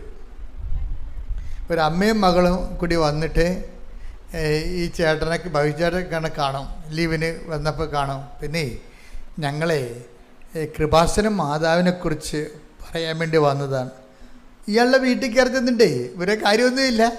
ഈ അമ്മയും മകളും കൂടി അവിടുന്ന് ആ നാട്ടിലുള്ള ആരാണ്. അപ്പോൾ വൈദ്യുസ്തനോട് പ്രേക്ഷിത പ്രവർത്തനം ചെയ്യുകയാണ് നടന്ന്. അപ്പോൾ അതിൻ്റെ പേരിൽ വീട്ടിൽ കയറിയതാണ്. വീട്ടിൽ കയറിയിട്ട് പത്രം കൊടുത്തിട്ട് എല്ലാവരും പിള്ളേരൊക്കെ ചെയ്തുകൊണ്ടിരുന്നത് എന്താണ്? പഠിക്കൽ, പൂട്ടിക്കിടന്ന് പഠിക്കൽ, പത്രം വെച്ച് പോയി കളഞ്ഞില്ലേ. ഇവരങ്ങനെയല്ലേ, ഇവരകത്ത് കയറി ബൈജുവിനെ കണ്ടിട്ട് അയാളൊരു നല്ല മനുഷ്യനായതുകൊണ്ട് സംസാരിക്കുന്നത് കുഴപ്പമൊന്നുമില്ല. പക്ഷേ അദ്ദേഹത്തിനോട് ഞങ്ങൾ കൃപാസന മാതാവിനെക്കുറിച്ച് നിങ്ങളോട് പറയാൻ വേണ്ടി വന്നതാണ്, ഇതാണ് അവിടുത്തെ പത്രം. അപ്പോൾ ഇയാൾ ഇതൊക്കെ ഞാൻ കുറേ കണ്ടിട്ടുള്ളതാണെന്ന് പറയും. ഇത് ഇയാളെ എന്ത് തട്ടാപ്പിടിയൊക്കെ പറയും. അപ്പോൾ ഈ വിലമിച്ച് പറയും, അങ്ങനെയല്ല ബൈജു, കൃപാസന മാതാവ് സഞ്ചാരി മാതാവാണെന്ന് പറയും, നമ്മൾ പറയണ സ്ഥലത്ത് വരുമെന്ന് പറയും. അതൊക്കെ ഞങ്ങളുടെ അനുഭവം എന്ന് പറയും. അപ്പോൾ ഇത് കേട്ടപ്പോൾ ഇപ്പം സഞ്ചാരി മാതാവ് പുള്ളി കേട്ടിട്ടില്ല. സഞ്ചാരി മാതാവ് ആരുണ്ടാക്കിയതാണെന്നറിയോ? ജോസഫച്ചൻ ഉണ്ടാക്കിയതില്ലേ? സഞ്ചാരി മാതാവ് നിങ്ങളുണ്ടാക്കിയതാണ്. കാര്യം സഞ്ചാരി മാതാവിനെക്കുറിച്ച് കുറേ സാക്ഷ്യങ്ങൾ വന്നിവിടെ. കാര്യം അടുക്കളയിൽ വന്ന് നിൽക്കുന്നു, അതുപോലെ തന്നെ വീട്ടിൽ വരുന്നു. ഇങ്ങനെ അവർക്ക് കാണാൻ പറ്റുന്ന കുറേ സാക്ഷ്യങ്ങൾ ഒരിടക്ക് ഒരു 2-3 കൊല്ലം മുമ്പ് ആൾക്കാരുടെ സാക്ഷ്യങ്ങളെല്ലാം അമ്മയെ നേരിട്ട് കണ്ട കുറേ സാക്ഷ്യങ്ങൾ വന്ന്. അങ്ങനെയാണ് അമ്മ സഞ്ചാരി മാതാവാണെന്നുള്ളത് അവർക്ക് മനസ്സിലായിട്ട് അവർക്ക് പലയിടത്ത് അനുഭവങ്ങൾ വന്നപ്പോൾ ജനങ്ങളിട്ട പേരാണത്. അപ്പോൾ അത് ശരിക്കും പറഞ്ഞാൽ ജനങ്ങളുടെ എല്ലാവരും അത്ര അനുഭവമുള്ള ഒത്തിരി പേരുണ്ട്, ആയിരക്കണക്കിന് പേരുണ്ട്. മാതാവ് അവരുടെ വീട്ടിലെത്തണതായിട്ട് സ്വപ്നം കണ്ടതും ദർശനം കണ്ടതും നേരെ ചൊവ്വേ കണ്ടതും ഒക്കെ ഒത്തിരി പേരുണ്ട്. അപ്പോൾ ഈ സുഗന്ധാഭിഷേകം തന്നെ ഫോളോ അപ്പ് ചെയ്യണതും കൂടെ വരണില്ല, പിന്തുടർന്ന് വരണില്ല. നമ്മളെ പിന്തുടർന്ന് വരണത് എന്താ? അതുപോലെ മഴവില്ല് വരണത്, ഇങ്ങനെ കുറേ തരത്തിൽ ദൈവത്തിൻ്റെ തനി സാന്നിധ്യം ഓരോ ഇടങ്ങളിലും നമ്മൾക്ക് ആവശ്യമുള്ള മേഖലകളെല്ലാം നമുക്ക് സപ്പോർട്ടായിട്ട് നിൽക്കുന്ന കാണുമ്പോഴാണ്. അപ്പോൾ ഈ അനുഭവങ്ങൾ ഈ അമ്മച്ചി ബൈജൂസിനോട് പറയും കൃപാസന മാതാവ് സഞ്ചാരി മാതാവാണെന്ന്. അപ്പോൾ ഇയാൾ ശ്രദ്ധിക്കും, സഞ്ചാരി മാതാവാ ആദ്യം കേൾക്കണമല്ല എന്ന് പറയും.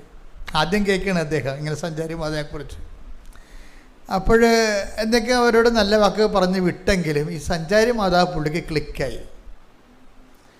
അപ്പോൾ ഒരു ദിവസം പുള്ളി പറഞ്ഞ് എടി നമുക്ക് അടുത്ത ആഴ്ച നമ്മൾ പോകുകയല്ലേ, തിരിച്ച് സിഡ്നിക്ക് പോവുകയാണ്. ഇപ്പോൾ നമുക്ക് 6 ഒരെണ്ണം വാടക ഇട്ടിട്ടുണ്ട്. കാറ് ഒരെണ്ണം വീട്ടിൽ ഇവിടെ ലീവിന് വരുമ്പോൾ ഒരു വാടകയ്ക്ക് ഒരു മാസത്തേക്ക് ഒരു കാർ എടുത്തിടും. അപ്പം അതിന് ആ കാറ് വാടകയ്ക്ക് ആണെങ്കിലും ഇപ്പം വീട്ടിൽ പോർച്ചിൽ കിടക്കുകയാണ്. കാർ കിടക്കണ്ടല്ലോ, നമുക്ക് ഏതെങ്കിലും കൃപാസനം വരെ ഒന്ന് പോകാം എന്ന് പറഞ്ഞു. ഇപ്പോൾ വൈഫും പുള്ളിക്ക് താല്പര്യമില്ല, ജസ്റ്റ് ഇവിടുത്തെ ഈ ബഹളമൊക്കെ ഈ ആൾക്കാർ തിരക്കാണ്, ഭയങ്കര തിരക്കാണെന്നൊക്കെ പറഞ്ഞത് കാണാൻ വേണ്ടി വന്നതാണ്. കാണാൻ വേണ്ടി വന്ന് വൈഫും അദ്ദേഹം കൂടി വന്ന് അപ്പോഴേ ഇവിടെ ഉടമ്പടിയുടെ സമയമായി. ഉടമ്പടി മോളിൽ ചെല്ലാൻ പറഞ്ഞു. ഉടമ്പടി പുതുതായിട്ട് ഉടമ്പടി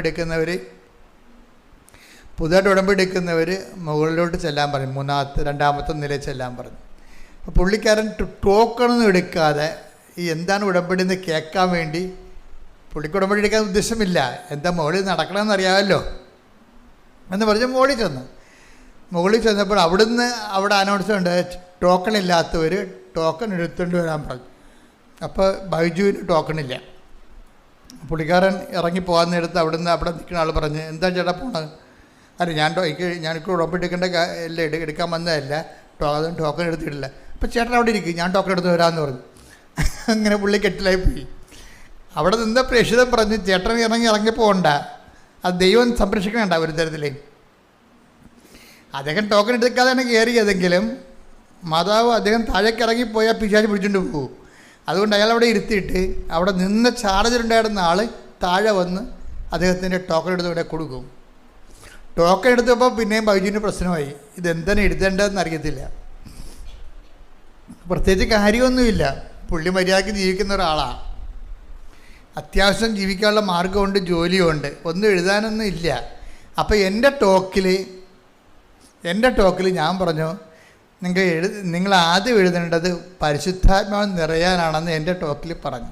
അപ്പോൾ അപ്പോൾ പുള്ളിക്കാരൻ ഒരു നിയോഗം കിട്ടി, പുള്ളിക്ക് നിയോഗം ഇല്ല. അച്ഛൻ പറഞ്ഞ പുള്ളിയുടെ പരിശുദ്ധാത്മാവിനെ കിട്ടണം എഴുതി വെച്ചാൽ അവിടെ ഒരു നിയോഗമായിട്ട്, പിന്നത്തെ ഒന്നും എഴുതാൻ അറിയാൻ പാടില്ല. അപ്പോൾ ജോമോൻ്റെ ക്ലാസ് വന്ന്, അപ്പോൾ ജോമോൻ്റെ ക്ലാസ് പറഞ്ഞ് നിങ്ങൾ എഴുതുമ്പോൾ നടക്കാത്ത കാര്യം എഴുതാൻ പറഞ്ഞു. അത് പുള്ളിക്ക് ക്ലിക്കായി. നടക്കാത്ത കാര്യങ്ങൾ എഴുതി വെക്കാൻ പറഞ്ഞു എൻ്റെ അടുത്ത് നിയോഗമായിട്ട്. നടക്കലും നിങ്ങൾക്ക് പൂർണ്ണ ബോധ്യമുള്ള കാര്യം എഴുതാൻ പറഞ്ഞു. അപ്പം അത് ടോക്ക് ചെയ്ത് റെക്കോർഡ് ചെയ്തിട്ടിരിക്കണതല്ലേ.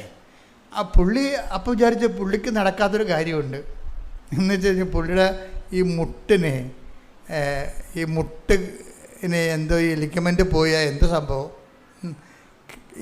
ആടെ കരാട്ട ക്ലാസ് ആണെങ്കിലും കാലൊന്നും പൊങ്ങത്തില്ല, കയ്യൊക്കെ പൊങ്ങും, വലതുകാലം പൊങ്ങത്തില്ല. അപ്പം വേദന മാറുന്നില്ല. അപ്പോൾ ഈ 10-20 ധ്യാന കേന്ദ്രത്തിലൊക്കെ പുള്ളി പോയിട്ടുള്ളതാണ്, അവിടെയൊക്കെ രോഗശാന്തി പ്രാർത്ഥനയൊക്കെ കൂടിയതെങ്കിലും ഇതുവരെക്കും അതിനൊരു മാർഗ്ഗമില്ല. പുള്ളിക്കാരൻ അപ്പം ഓർത്ത് നടക്കാത്ത കാര്യമല്ലേ, അപ്പം അതിനെ പരീക്ഷിക്കുകയും ചെയ്യാം, അതാ പുള്ളിയുടെ ഉദ്ദേശം. അപ്പം അതുകൊണ്ട് കാലിൻ്റെ 20 കൊല്ലമായിട്ടുള്ള വേദന, കാല് സ്വാധീനമില്ലാത്ത അവസ്ഥ മാറ്റിത്തരണമെന്ന് പറഞ്ഞ് എഴുതി വെച്ചു അവിടെ. പക്ഷേ ഇദ്ദേഹം ഇവിടുന്ന് ഉടമ്പടി എടുത്ത് അതെല്ലാം കഴിഞ്ഞ് വീട്ടിൽ പോയി.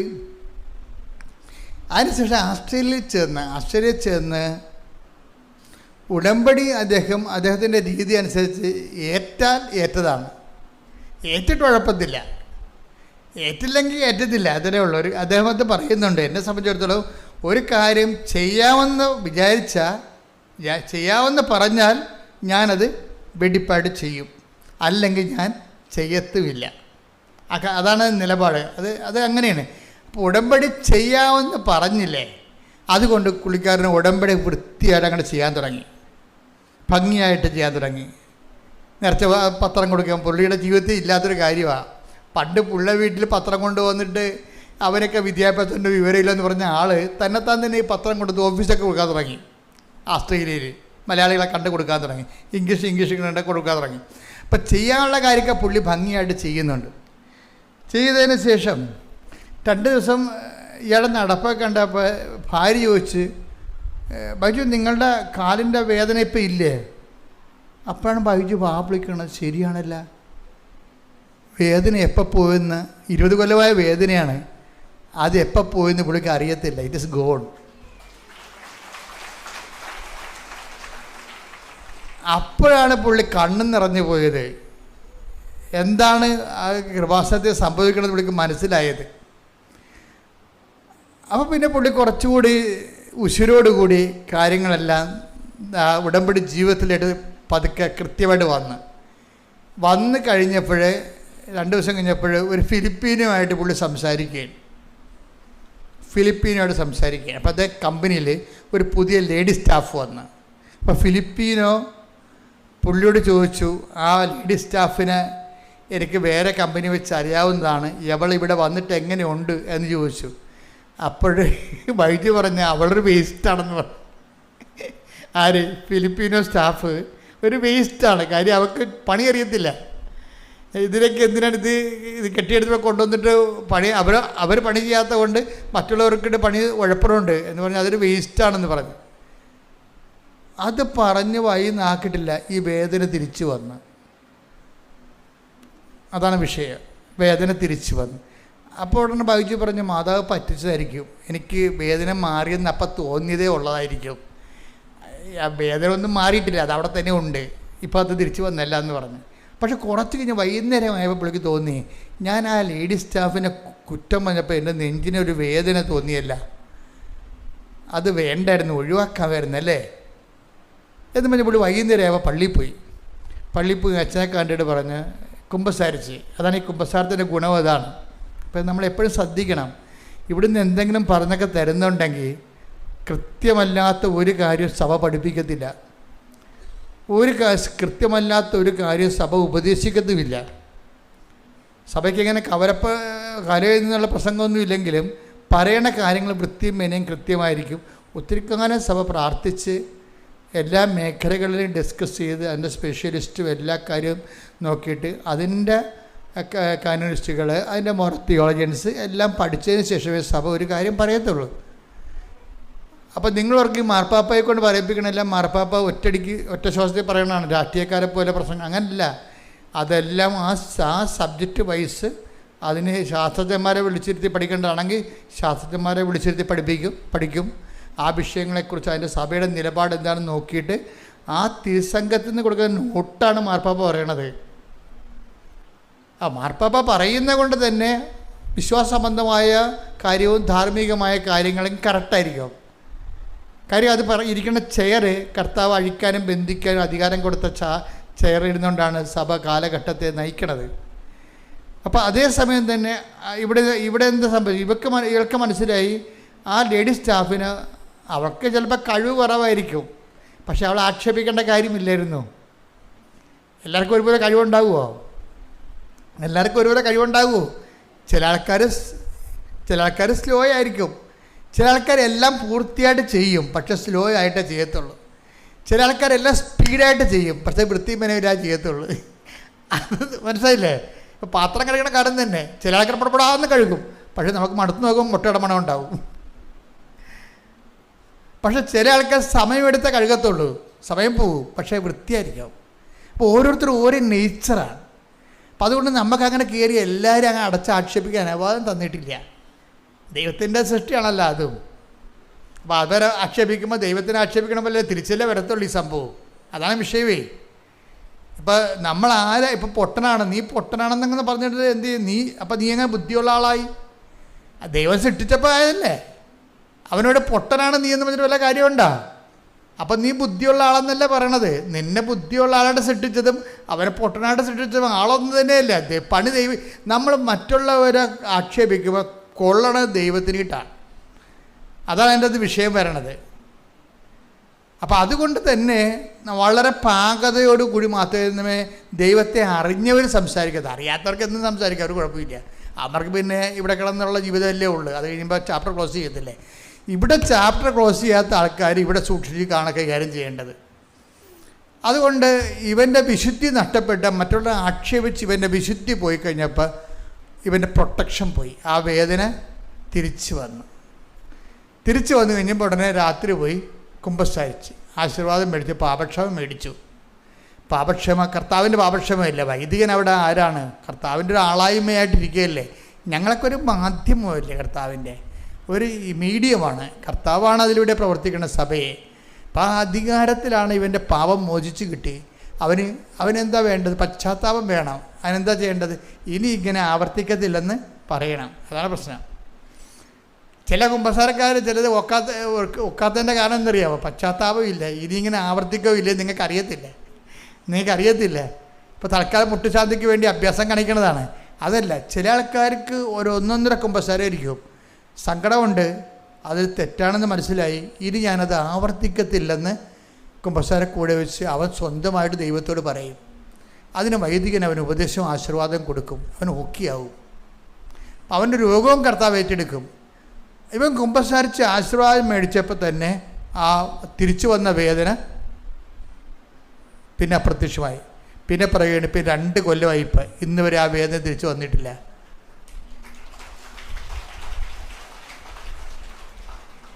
അപ്പോൾ ഇങ്ങനെ കുറച്ച് നാൾ ജീവിച്ച് കഴിഞ്ഞപ്പോൾ ബൈജൂസിനെ അമ്മയുമായിട്ടൊരു കമ്മ്യൂണിക്കേഷൻ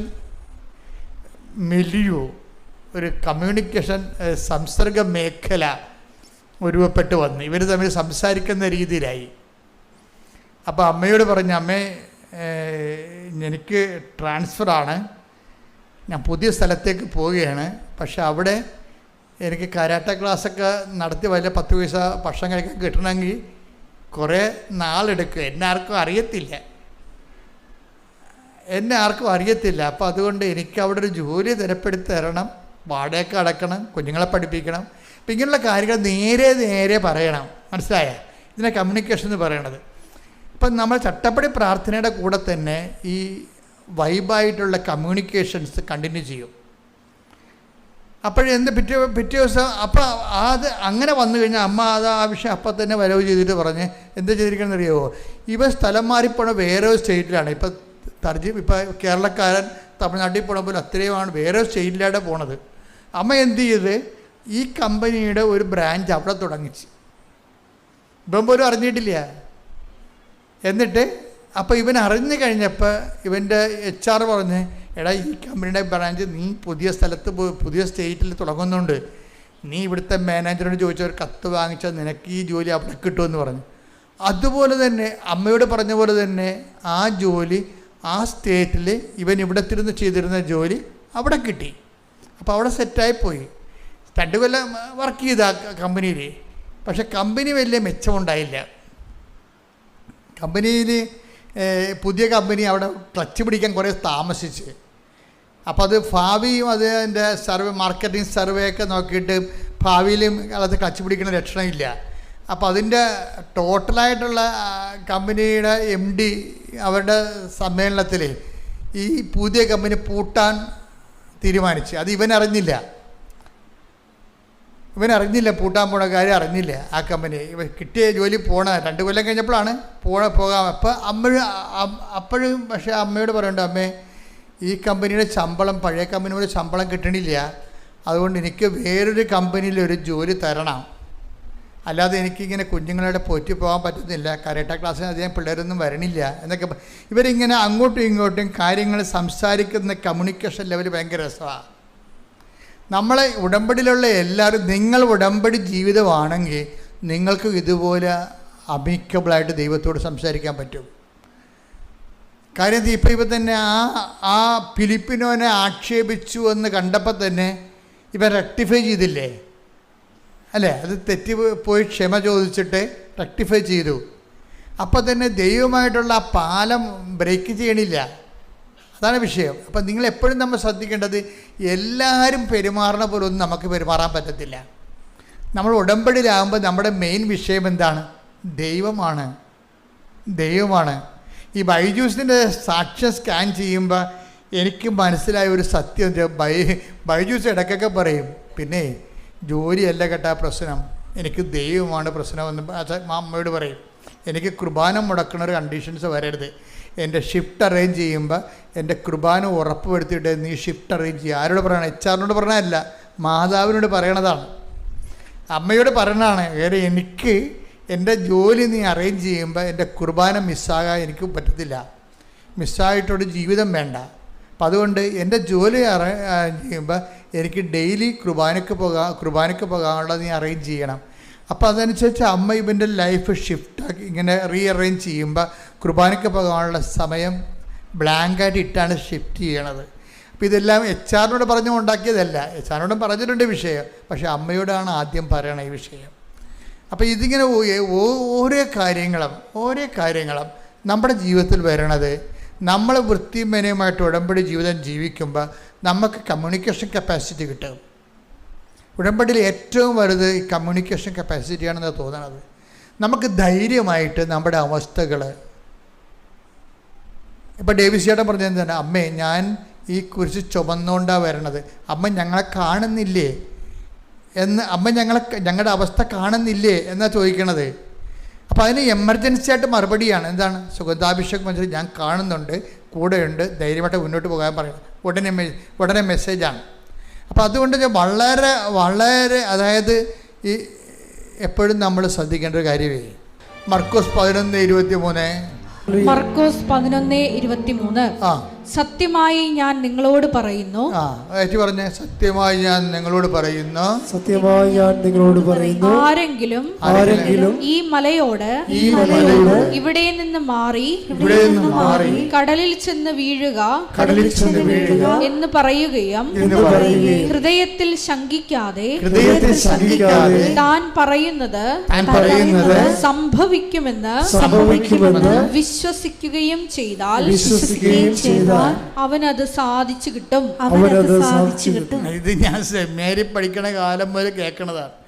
അപ്പം ഞാൻ പറയും ഇതൊന്നും നടക്കാൻ പോണില്ല, മലയൊക്കെ പോയി കടലിൽ വീഴാൻ പോകണം നമ്മൾ പറയുമ്പോൾ. പക്ഷേ എന്താ പ്രശ്നം എന്നറിയാമോ? എന്താ പറഞ്ഞിരിക്കണത്? കർത്താവ് പറഞ്ഞ ഒരു കാര്യം തെറ്റിപ്പോകത്തില്ല. മലയെന്ന് പറഞ്ഞാൽ എന്താണ്? എവറസ്റ്റ് കൊടുമുടിയും സഖ്യപ്രദവും അല്ല, ജീവിത തടസ്സങ്ങളാണ്. ബൈജുവിന് എന്തുമാത്രം മലകളാണ് വരണമെന്ന് നോക്കിയേ. കരാട്ട ക്ലാസ്സിൽ പിള്ളേരില്ല, അതൊരു മലയല്ലേ. നിങ്ങൾക്ക് ഇത് വരുന്നില്ല, വിസ പുതുക്കി കിട്ടണില്ല, അതൊരു മലയല്ലേ. ജീവിത വഴികളിലെ ഒരു തടസ്സത്തിനല്ലേ മലയെന്ന് പറയണത്. ജീവിത വഴികളിലുള്ള തടസ്സം, അതിനാണ് ഈ മലയെന്ന് പറയണത്. അപ്പോൾ സുവിശേഷത്തിലെ അപ്പോൾ എന്താ പറയണത്? ഹൃദയത്തിൽ എന്ന് വായിച്ചേ, ഹൃദയത്തിൽ ശങ്കിക്കാതെ താൻ പറയുന്നത് സംഭവിക്കുമെന്ന് വിശ്വസിക്കുകയും ചെയ്താൽ അവന് അത് സാധിച്ചു കിട്ടും. ഒരു കാര്യം സാധിച്ചു കിട്ടുന്നല്ലേ പറഞ്ഞത്. അപ്പം നിങ്ങൾ പറയല്ലേ, നിങ്ങൾ കാര്യസാധ്യത്തിനാണ് കൃപാസനത്തിൽ പോണത്. സംശയം എന്താ? കാര്യസാധ്യത്തിനല്ലേ വരുന്നത് അല്ലേ? ആണ്. അതെന്താണ്? അതിന് പ്രൊവിഷനുണ്ട്. എന്താണ് അതിൻ്റെ പ്രൊവിഷൻ? എന്താണ്? നിങ്ങൾ ഒന്ന് വായിച്ച്, സത്യമായി ഞാൻ നിങ്ങളോട് പറയുന്നു, സത്യമായി ഞാൻ നിങ്ങളോട് പറയുന്നു, ആരെങ്കിലും ഈ മലയോട് ഇവിടെ നിന്ന് മാറി കടലിൽ ചെന്ന് വീഴുക എന്ന് പറയുകയും ഹൃദയത്തിൽ ശങ്കിക്കാതെ താൻ പറയുന്നത് സംഭവിക്കുമെന്ന് വിശ്വസിക്കുകയും ചെയ്താൽ അവനത് സാധിച്ചു കിട്ടും. അവനത് സാധിച്ചു കിട്ടും എന്നാ പറയണത്. എന്ത് ചെയ്യണം? ഹൃദയത്തിൽ ശങ്കിക്കരുത്. അവിടെയാണ് നമ്മുടെ പ്രശ്നം. ആധ്യാത്മിക ജീവിതത്തിൻ്റെ പ്രശ്നം എന്ന് പറയുന്നത് ആൾക്കാർക്ക് എല്ലാവർക്കും 99% ആൾക്കാർക്കുള്ള പ്രശ്നം എന്താണ്? ഹൃദയത്തിൽ ശങ്കയാണ്. നമ്മുടെ മുമ്പിലുള്ള ത്രെട്ട് എന്താണ്? ചാലഞ്ച് എന്താണ്? ഈ ഹൃദയത്തിൽ ശങ്ക എങ്ങനെ മാറ്റാവുന്നുള്ളതാണ്, അല്ലേ? എല്ലാത്തിൻ്റെയും പ്രശ്നം എന്താണ്? ഇപ്പം കൃപാസനത്തിൽ 23 കൊല്ലം മക്കളില്ലാത്തവരുണ്ട്. ആ 23ാമത്തെ കൊല്ലം ഉടമ്പടി എടുക്കുമ്പോൾ അവർക്ക് മക്കളായി. എന്താ കാര്യം? അവർ ഹൃദയത്തിൽ ശങ്കിക്കുന്നില്ല, കർത്താവ് എനിക്ക് മക്കളെ തരുമെന്ന്. 23 കൊല്ലവും കണ്ട ഡോക്ടർമാരും ചെയ്ത പരീക്ഷണങ്ങളും എല്ലാം പറഞ്ഞത് നിനക്ക് മക്കളെ കിട്ടത്തില്ലെന്നാണ് പറഞ്ഞത്. അതൊരു മല പോലെ അങ്ങ് വന്ന് നിൽക്കുകയാണ്. ഈ മലയോടാണ് മാറിപ്പോയി കടലിൽ വീഴാൻ പറയണത്. എന്താണ്? ഉടമ്പടി എന്ന് പറയുന്നത് മലകൾ, ജീവിതത്തിൻ്റെ മലകളോട് നമ്മൾ നടത്തുന്ന ജീവിതം കൊണ്ടുള്ള ശാസ്ത്രയാണ് പോയി കടലിൽ വീഴാൻ പറയണത്. എങ്ങനെയാണ്? ഹൃദയത്തിലെ ശങ്കിക്കാതെ. ഇനി ഹൃദയത്തിൽ ശങ്കിക്കാതിരിക്കണമെങ്കിൽ എന്ത് ചെയ്യണം? അവിടെയാണ് പ്രശ്നം. ബുദ്ധിയിലല്ല ശങ്കയുള്ളത്. ബുദ്ധിയിൽ ശങ്കിച്ചാലും കുഴപ്പമൊന്നുമില്ല. ബുദ്ധി കൊണ്ട് നടക്കുക എന്നാണ്, റീസണല്ലേ അവിടെ ഉപയോഗിക്കണത്. അയ്യോ അതെങ്ങനെ നടക്കാനാണ്? നടക്കത്തില്ലല്ലോ. കാര്യം ഒരു സീറ്റേ ഉള്ളൂ. സുവോളജിക്ക് എന്നെക്കാളും എനിക്ക് 90% മാർക്കേ ഉള്ളൂ. ബോട്ടണിക്ക് 99% മാർക്ക് കിട്ടിയ ആളുണ്ട്. അപ്പോൾ അവരെ എടുക്കുക, എന്നെ എടുക്കുക, അത് ന്യായമല്ലല്ലോ എന്നൊക്കെ നമുക്ക് ബുദ്ധി കൊണ്ട് ആലോചിച്ചിട്ട് നമുക്ക് വേണമെങ്കിൽ അണ്ടർ എസ്റ്റിമേറ്റ് ചെയ്യാം. പക്ഷെ ബുദ്ധിയുടെ വിഷയം വിശ്വാസത്തിൽ വരുന്നില്ല. ഹൃദയത്തിൽ എന്താ ഈശോ പറഞ്ഞത്? ബുദ്ധി ശങ്കിക്കാതെ എന്നല്ല പറയണത്. ബുദ്ധി ശങ്കിക്കാൻ 100,000 കാര്യമുണ്ട്. ബൈബിൾ വർക്കൗട്ട് ചെയ്യണത്, ഉടമ്പടി വർക്കൗട്ട് ചെയ്യണത് ബുദ്ധിയുമായിട്ടുള്ള സംഭവമാണ്. ബുദ്ധി എന്ന് പറഞ്ഞാൽ മെറിറ്റിൻ്റെ വിഷയമാണ്. ഒരാൾക്ക് 90ഉം ഒരാൾക്ക് 99 ആണെങ്കിൽ മെറിറ്റല്ലേ പറയാം. ഇപ്പോൾ ഉടമ്പടി എന്താ സംഭവിച്ചിരിക്കുന്നത്? നോട്ട് ബൈ മെറിറ്റാണ്, ബട്ട് ബൈ ഗ്രേസ്. അതാണ് ഹൃദയം പറയണതിൻ്റെ കാര്യം. അതാണ് ഹൃദയം പറയണത്. കർത്താവിൻ്റെ കൃപ നിങ്ങളുടെ ആത്മാവിൻ്റെ കൂടെ ഉണ്ടാകട്ടെ എന്നല്ലേ പറയണത്. Take the bed of God. Galatia 6:18 നമ്മുടെ കർത്താവായ യേശുക്രിസ്തുവിന്റെ കൃപ നിങ്ങളുടെ ആത്മാവിനോട് കൂടെ ഉണ്ടായിരിക്കട്ടെ. കൃപ നിങ്ങളുടെ ബുദ്ധിയുടെ കൂടെ ഉണ്ടായിരിക്കട്ടെ എന്നാണ് പറയണത്. അല്ല, ഹൃദയത്തിൻ്റെ കൂടെയാണ് കൃപ ഉറക്കിക്കണത്. നോട്ട് ബൈ മെറിറ്റ് എന്ന് പറഞ്ഞു കഴിഞ്ഞാൽ not by intellect, but by grace. അവിടെ വിഷയം. ഇപ്പം ഇവിടെ എന്താ 11:23 പറയണത്? ഹൃദയത്തിൽ ശങ്കിക്കാതെ ഇവിടെ നിന്ന് മാറുക എന്ന് പറഞ്ഞാൽ, കടലിൽ പോയി വീഴുക എന്ന് പറഞ്ഞാൽ അത് അനുസരിക്കുക തന്നെ ചെയ്യും. അപ്പം ഹൃദയത്തിൽ ശങ്കിക്കാതിരിക്കണമെങ്കിൽ എന്ത് ചെയ്യണം? ഹൃദയത്തിൽ ശങ്കിക്കാതിരിക്കണം എന്നുണ്ടെങ്കിൽ ഹൃദയത്തെയാണ് നമ്മൾ ഉടമ്പടിയിൽ നമ്മൾ ഫോക്കസ് ചെയ്യണത്. ഹൃദയത്തെ എങ്ങനെ ഫോക്കസ് ചെയ്യണത്? സംശയങ്ങൾ എങ്ങനെയാണ് മാറണത്? ഹൃദയത്തിൽ സംശയിക്കാതെ അല്ലേ. സംശയങ്ങൾ എങ്ങനെയാണ് മാറണത്? സ്നേഹം എല്ലാം വിശ്വസിക്കുന്നു. കണ്ട സംഭവം ഉണ്ടല്ലേ? അതാണ് വിഷയം. ഹൃദയത്തിൽ ശങ്കിക്കാതിരിക്കണമെന്നുണ്ടെങ്കിൽ 1 Corinthians 13:7 വർക്കൗട്ട് ചെയ്യണം. എടുത്ത് 1 Corinthians 13:7. സ്നേഹം സകലതും സഹിക്കുന്നു. പറഞ്ഞേ. സ്നേഹം സകലതും സഹിക്കുന്നു, സകലതും വിശ്വസിക്കുന്നു, സകലതും പ്രത്യാശിക്കുന്നു, സകലത്തെയും അതിജീവിക്കുന്നു. അപ്പൊ സ്നേഹമാണ് വിഷയം. ഹൃദയത്തിൽ ശങ്കിക്കാതിരിക്കുന്നതിന് കാരണം എന്താണ്?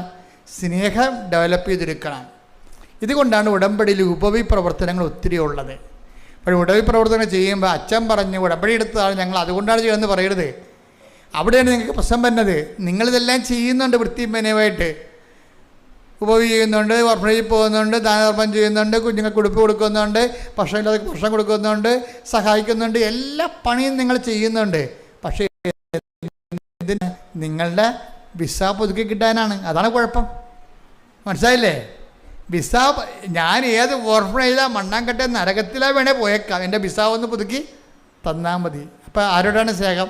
വിസയോടെ സ്നേഹം. എന്നുവെച്ചാൽ നമ്മുടെ തന്നെയാണ്. ദൈവത്തിന് അവിടെ റോളില്ല. നമുക്ക് പറ്റുന്ന ഒരു അബദ്ധം അതാണ്. എന്തുകൊണ്ടാണ് വ്യക്തികൾ ദൈവസ്നേഹത്തെ വളരാത്തതിൻ്റെ കാരണം, അവർ ദൈവത്തിനെ അല്ല സ്നേഹിക്കണത്. അവരിങ്ങനെ ഉപപ്രവർത്തനം ചെയ്യും, പത്രങ്ങൾ കൊടുക്കും, വെയിൽ കൊള്ളും, മഴ കൊള്ളും, ദാനധർമ്മം ചെയ്യും. എല്ലാം എന്തിനാണ്? വിസ പുതുക്കി കിട്ടാനോ, മക്കളുണ്ടാകാനോ, കല്യാണം കെട്ടാനോ, വസ്തു വിൽക്കാനോ, ജപ്തി മാറാനോ ഒക്കെയാണ്. എൻ്റെ മക്കൾ ഇതൊക്കെ നടക്കട്ടെ, പക്ഷെ നിങ്ങൾ അതുമായിട്ട് കെട്ടിച്ചാടരുത്. നിങ്ങളെന്ത് ചെയ്യണം? നിങ്ങൾ ചെയ്യുന്നതിനെല്ലാത്തിനും വേറെ അക്കൗണ്ടിലോട്ട് മാറ്റണം. അത് ഏത് അക്കൗണ്ടാണ്? ഞാൻ ഇതുവഴി എൻ്റെ ദൈവത്തെ സ്നേഹിക്കുന്നു. Got the point. നമ്മുടെ വിഷയം എന്താണ്? ഹൃദയത്തെ ശങ്കിക്കാതെ ഹൃദയത്തെ എങ്ങനെ ദൈവസ്നേഹത്തെ വളർത്താൻ പറ്റുമെന്ന് ചോദിച്ചാൽ അതിൻ്റെ ഉത്തരം, നമ്മൾ ചെയ്യുന്ന എല്ലാ ഉപവിപ്രവർത്തനങ്ങളും സുവിശേഷ വേലകളും നമ്മുടെ വിഷയത്തിന് വേണ്ടി മാത്രമല്ല, നമ്മുടെ വിഷയത്തിന് വേണ്ടിയല്ല, ദൈവമായിരിക്കണം നമ്മുടെ വിഷയം.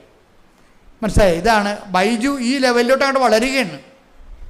ബൈജു മാതാവിനെ കണ്ടപ്പോൾ മാതാവിനോട് പറഞ്ഞത്, അമ്മേ കാര്യങ്ങളൊക്കെ ശരിയാണ്, എനിക്ക് ജോലിയുണ്ടോ ഇല്ലാതിരിക്കുകയോ അതൊക്കെ അമ്മയുടെ പ്രശ്നമാണ്, എൻ്റെ പ്രശ്നം കുർബാനയാണെന്ന് പറയും. അതാ. അപ്പോൾ എന്താ വിഷയം? അവൻ്റെ വിഷയം എന്താണ്? അവൻ്റെ വിഷയം കുർബാനയാണെന്ന്. എനിക്ക് കർത്താവിൻ്റെ ആലയത്തിൽ വരികയും എനിക്ക് കുർബാന കൂടുകയും ചെയ്യണം. അപ്പോൾ ആ വിഷയം ആരായി? അവൻ്റെ വിഷയം എന്തായി? അവൻ്റെ വിഷയം കരാട്ടയല്ല, അവൻ്റെ വിഷയം കമ്പനിയല്ല, അവൻ്റെ വിഷയം വരുമാനമല്ല. പിന്നെ എന്താണ്? ദൈവമാണ് വിഷയം. മനസ്സിലായില്ലേ? ദൈവമാണ് വിഷയം. അപ്പം ദൈവസ്നേഹം വർദ്ധിച്ച് നമ്മുടെ വിഷയം എന്നുള്ളത് വിട്ടിട്ട് ദൈവം തന്നെയാണ് നമ്മുടെ വിഷയം എന്നുള്ള ഒരു ട്രാൻസിഷൻ ഇവിടെ സംഭവിക്കണം. അതാണ് ഉടമ്പടിയുടെ വിജയം എന്ന് പറയുന്നത്. പ്രാർത്ഥിക്കുക, കർത്താവായ ദൈവമേ, എൻ്റെ വിഷയത്തെക്കാൾ ദൈവം തന്നെയാണ് എൻ്റെ വിഷയമായി മാറുന്ന ഉടമ്പടി അഭിഷേകത്തിലേക്ക് എന്നെ ഉയർത്തണമേ. ശ്രദ്ധിക്കട്ടെ. ഹല്ലേലൂയ.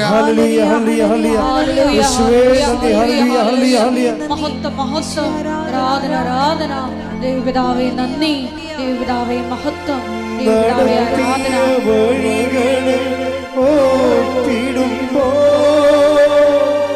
കരുതിയ കരുതൽ നിനച്ചിടുമ്പോ, നടത്തിയ വഴികളെ ഓർത്തിടുമ്പോ, കരുതിയ കരുതൽ നിനച്ചിടുമ്പോ, സ്തുതിക്കുവാനായിരം നാവുപോരായേ, എങ്കിലും സ്തുതിക്കും സ്തുതിക്കുവാനായിരം നാവുപോരായേ, എങ്കിലും സ്തുതിക്കും.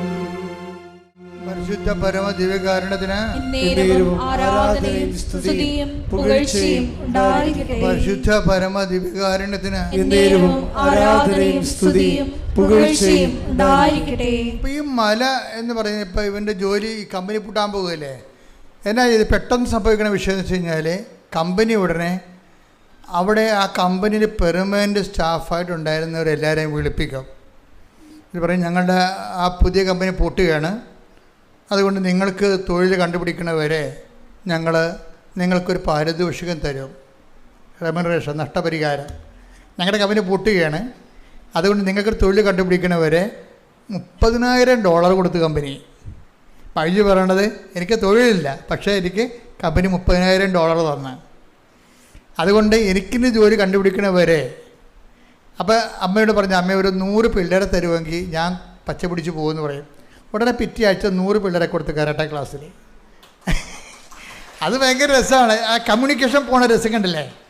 അപ്പോൾ ഈ വിഷയങ്ങൾക്ക് എന്താ ഈശോ പറഞ്ഞത് എന്താ വെച്ചാൽ, ഈ കമ്മ്യൂണിക്കേഷൻ ലെവല് നമ്മുടെ ഭാഗം നമ്മൾ കറക്റ്റ് ചെയ്ത് കഴിഞ്ഞാൽ ഇതൊക്കെ നിങ്ങൾക്ക് ആവശ്യമാണെന്ന് ഈശോ പറഞ്ഞില്ലേ? അതാണ് എൻ്റെ സംഭവം. നമ്മുടെ ആവശ്യങ്ങളാണ് ഇതൊക്കെ. നിങ്ങൾക്ക് ആവശ്യമാണ്. നിങ്ങൾ സ്വർഗ്ഗസ്ഥനായ പിതാവ് അറിയാം. പിന്നെ ആദ്യം ദൈവരാജ്യത്തെയും ബൈജു ചെയ്യണത് അതാണ്. ബൈജു എല്ലാം ചെയ്യണത് തന്നെ ആദ്യം ദൈവത്തിൻ്റെ കാര്യം. ഇപ്പം നമ്മൾ ദൈവത്തിൻ്റെ കാര്യം പോലും നമ്മുടെ കാര്യം കഴിഞ്ഞിട്ടാണ് കാണുന്നത്. അവിടെയാണ് ഇങ്ങനെ വെള്ളം വന്ന് വള്ളത്തിൻ്റെ അകത്ത് കിടക്കുകയാണ്. അതാണ് മുങ്ങിപ്പോണത്. നമ്മൾ ആദ്യം നമ്മുടെ കാര്യം പോലും ദൈവത്തിൻ്റെ കാര്യമെന്ന് പറയണത് നമ്മുടെ കാര്യമായിട്ടാണ് ഇരിക്കുന്നത്. നമ്മുടെ കാര്യം താമസിക്കിടയ്ക്ക് നമ്മൾ ഉടമ്പടി പ്രാർത്ഥന ഉഴപ്പും. അതിൻ്റെ അർത്ഥം എന്താണ്? ദൈവത്തിൻ്റെ കാര്യത്തിൽ പ്രാധാന്യമില്ല, നമ്മുടെ വൈദ്യപ്പെടുപ്പിന് വേണ്ടിയാണ് കെട്ടിയെടുത്ത് ഇറങ്ങിയിരിക്കണമെന്നുള്ളത് ദൈവത്തിന് മനസ്സിലാകത്തില്ലേ? അതുകൊണ്ടാണ് ഡ്രൈ കവനൻ്റ് ഉണ്ടാകണത്. അപ്പോൾ നിങ്ങളെപ്പോഴും ദൈവമായിരിക്കണം വിഷയം. അതായത് ആദ്യം ചെയ്യേണ്ടത്, നമ്മൾ ഇപ്പോൾ സുവിശേഷത്തിൻ്റെ അകത്ത് ഒരു നല്ലൊരു സർജറി ഉള്ളത് നമുക്കറിയാം. ഈ സർജറി ഓപ്പറേഷൻ നടക്കുന്നത്, സുവിശേഷത്തിൻ്റെ അകത്ത് ഓപ്പറേഷൻ നടക്കുന്നത് ഈ ധാരണകളിലാണ് വരണത്. ധാരണകൾ എപ്പോഴും വരുന്ന ഒരു വിഷയം. നമ്മുടെ ആധ്യാത്മിക ജീവിതം ഇപ്പം മുമ്പ് പറഞ്ഞ പോലെ സംശയം കുറക്കാൻ എന്താ ചെയ്യേണ്ടത്? സ്നേഹം കൂട്ടണം. അതാണ് സംശയം, അല്ലേ? അതാണ് ഹൃദയത്തിൽ ശങ്കിക്കുന്നതെന്ന് പറയുമ്പോൾ, ഹൃദയത്തിൽ സ്നേഹം എല്ലാം വിശ്വസിക്കുന്നത് കൊണ്ട് തന്നെ വിശ്വാസം വർദ്ധിക്കുമ്പോൾ സംശയം കുറയും. പക്ഷെ അത് സ്നേഹമാണ് അതിൻ്റെ ഏജൻ്റ് എന്ന് പറയണത്. എന്ന് പറഞ്ഞാൽ ചെയ്യണ കാര്യങ്ങളെല്ലാം ദൈവത്തോടുള്ള സ്നേഹത്താലാണ് ചെയ്യേണ്ടതെല്ലാം, അല്ല നമ്മുടെ വിഷയത്തോടുള്ള സ്നേഹത്താലല്ല. ദൈവമായിരിക്കണം നമ്മുടെ വിഷയം. അപ്പം അതുപോലെ തന്നെ ഒരു ഫോർമുലയാണ് നമ്മൾ ജീവിക്കുമ്പോൾ ഈ ധാരണകളെ തിരുത്തണം. ഇപ്പം ധാരണകളില്ലേ എന്ന് വെച്ചാൽ നമ്മുടെ ഉടമ്പടി എപ്പോഴും പെട്ടെന്ന് ബ്രേക്ക് ആകണമെങ്കിൽ ആദ്യം ചെയ്യേണ്ട നടപടി എന്ന് പറഞ്ഞാൽ ധാരണയെ തിരുത്തുകയാണ് ചെയ്യേണ്ടത്. നമുക്ക് ദൈവത്തെക്കുറിച്ചൊരു ധാരണയുണ്ടാവും. ബൈജൂസിനും ഉണ്ടായ ധാരണ അതാണ്. ഈ സഞ്ചാരി മാതാവ് എന്ന് പറഞ്ഞാൽ പുള്ളിയുടെ ധാരണ ഇല്ലാത്തൊരു സാധനമാണ് സഞ്ചാരി മാതാവ്. ആ വലിയമ്മച്ചിയും മക്കളും കൂടി വന്നിട്ട് ഇയാളുടെ ധാരണയെ തിരുത്തി. മാതാവ് കൂടെ വരുമെന്നൊക്കെ പറഞ്ഞപ്പോഴേ ഞെട്ടിപ്പോയി ഇയാൾ. പല മാതാവിനെയും കണ്ടിട്ടുണ്ട്, പക്ഷേ കൂടെ വരുന്ന മാതാവിനെ കണ്ടിട്ടില്ല പുള്ളിയെ. അത് ധാരണ തിരുത്തി. അപ്പോൾ ഈ ധാരണയെ തിരുത്തുക എന്നുള്ളത് പരിശുദ്ധ പ്രവർത്തനത്തിൻ്റെ ലക്ഷ്യം തന്നെ അതാണ്, ധാരണയെ തിരുത്തുക എന്നാണ്. അന്ന് വരെ അവലംബം വെച്ചിരിക്കുന്ന എല്ലാത്തിനെയും തിരുത്തുക. എന്നിട്ട് ദൈവത്തെ അനുഭവിപ്പിച്ച് കൊടുക്കാൻ വേണ്ടി മാത്രം നമ്മളുടെ പരിശുദ്ധ പ്രവർത്തനങ്ങളെ ദൈവസ്നേഹത്തിൻ്റെ സാക്ഷിയെപ്പോലെ നമ്മളത് ശുശ്രൂഷിക്കുമ്പോഴാണ് ഫിലിപ്പിയർ 4:6 ഒന്നിനെക്കുറിച്ചും ആകുലരാകേണ്ട. പറഞ്ഞേ. ഒന്നിനെക്കുറിച്ചും ആകുലരാകേണ്ട. പ്രാർത്ഥനയിലൂടെയും അപേക്ഷയിലൂടെയും കൃതജ്ഞതാസ്തോത്രങ്ങളോടെ നിങ്ങളുടെ യാചനകൾ ദൈവസന്നിധിയിൽ അർപ്പിക്കുവിൻ. അപ്പോൾ നമ്മുടെ എല്ലാ ധാരണയെയും അതിലംഘിക്കുന്ന ദൈവത്തിന്റെ സമാധാനം നിങ്ങളുടെ ഹൃദയങ്ങളെയും ചിന്തകളെയും യേശുക്രിസ്തുവിൽ കാത്തുകൊള്ളും. അപ്പോൾ ഈ ധാരണകളെ അതിലംഘിക്കുന്ന ഒരു സിറ്റുവേഷൻ ഉണ്ട്, ഒരു സാധ്യതയുണ്ട്.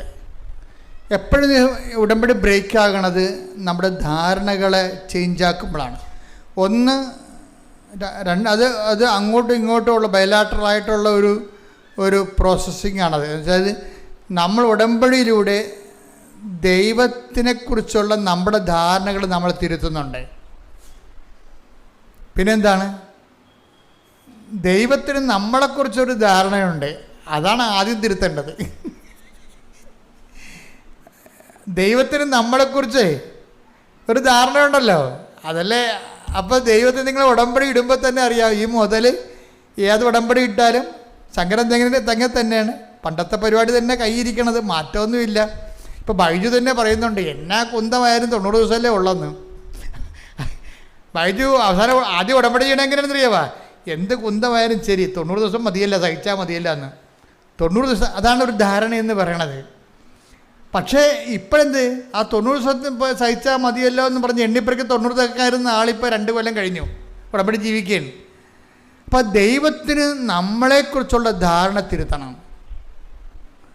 കാര്യം എന്താണ്? അത് ഭയങ്കര സീരിയസ് ആയിട്ടുള്ള വിഷയമാണ്. നമുക്ക് ദൈവത്തെക്കുറിച്ചുള്ള ധാരണയും തിരുത്തണം. ദൈവത്തിന് നമ്മളെക്കുറിച്ച് ഇപ്പോൾ തന്നെ ബൈജു ആ ഫിലിപ്പിനോയുടെ പറഞ്ഞാൽ അത് വേസ്റ്റ് ജന്മമാണെന്ന് പറഞ്ഞില്ലേ? ഫിലിപ്പിനോ വേസ്റ്റ് ജന്മമാണ്. അപ്പം ദൈവത്തിന് അത് ഇഷ്ടപ്പെട്ടില്ല. ബൈജുവിനെ പോലെ ഒരാളിൽ നിന്ന് അത് ദൈവം പ്രതീക്ഷിക്കണില്ല. അതാണ് പറഞ്ഞത്. വല്ല പേപ്പട്ടികളെ പലയിടത്തും കിടന്ന് കുരയ്ക്കുകയോ അങ്ങോട്ടും ഇങ്ങോട്ടും കുത്തിമറിയുകയും ചെയ്യണത്. പക്ഷേ ദൈവപൈതലിന് അത് പറ്റത്തില്ല. അതുകൊണ്ട് ഫിലിപ്പിനോയെ അങ്ങനെ പറഞ്ഞത് ദൈവത്തിന് ഇഷ്ടപ്പെട്ടില്ല. അതുകൊണ്ട് വൈകുന്നേരം പോയ ആ മനുഷ്യൻ മനസ്തപിച്ചിട്ട് പറഞ്ഞു, ഇനി ഞാൻ പറയത്തില്ല, ശ്രദ്ധിച്ചോളാം എന്ന് പറഞ്ഞു, പട്ടാങ്ങി പറഞ്ഞു.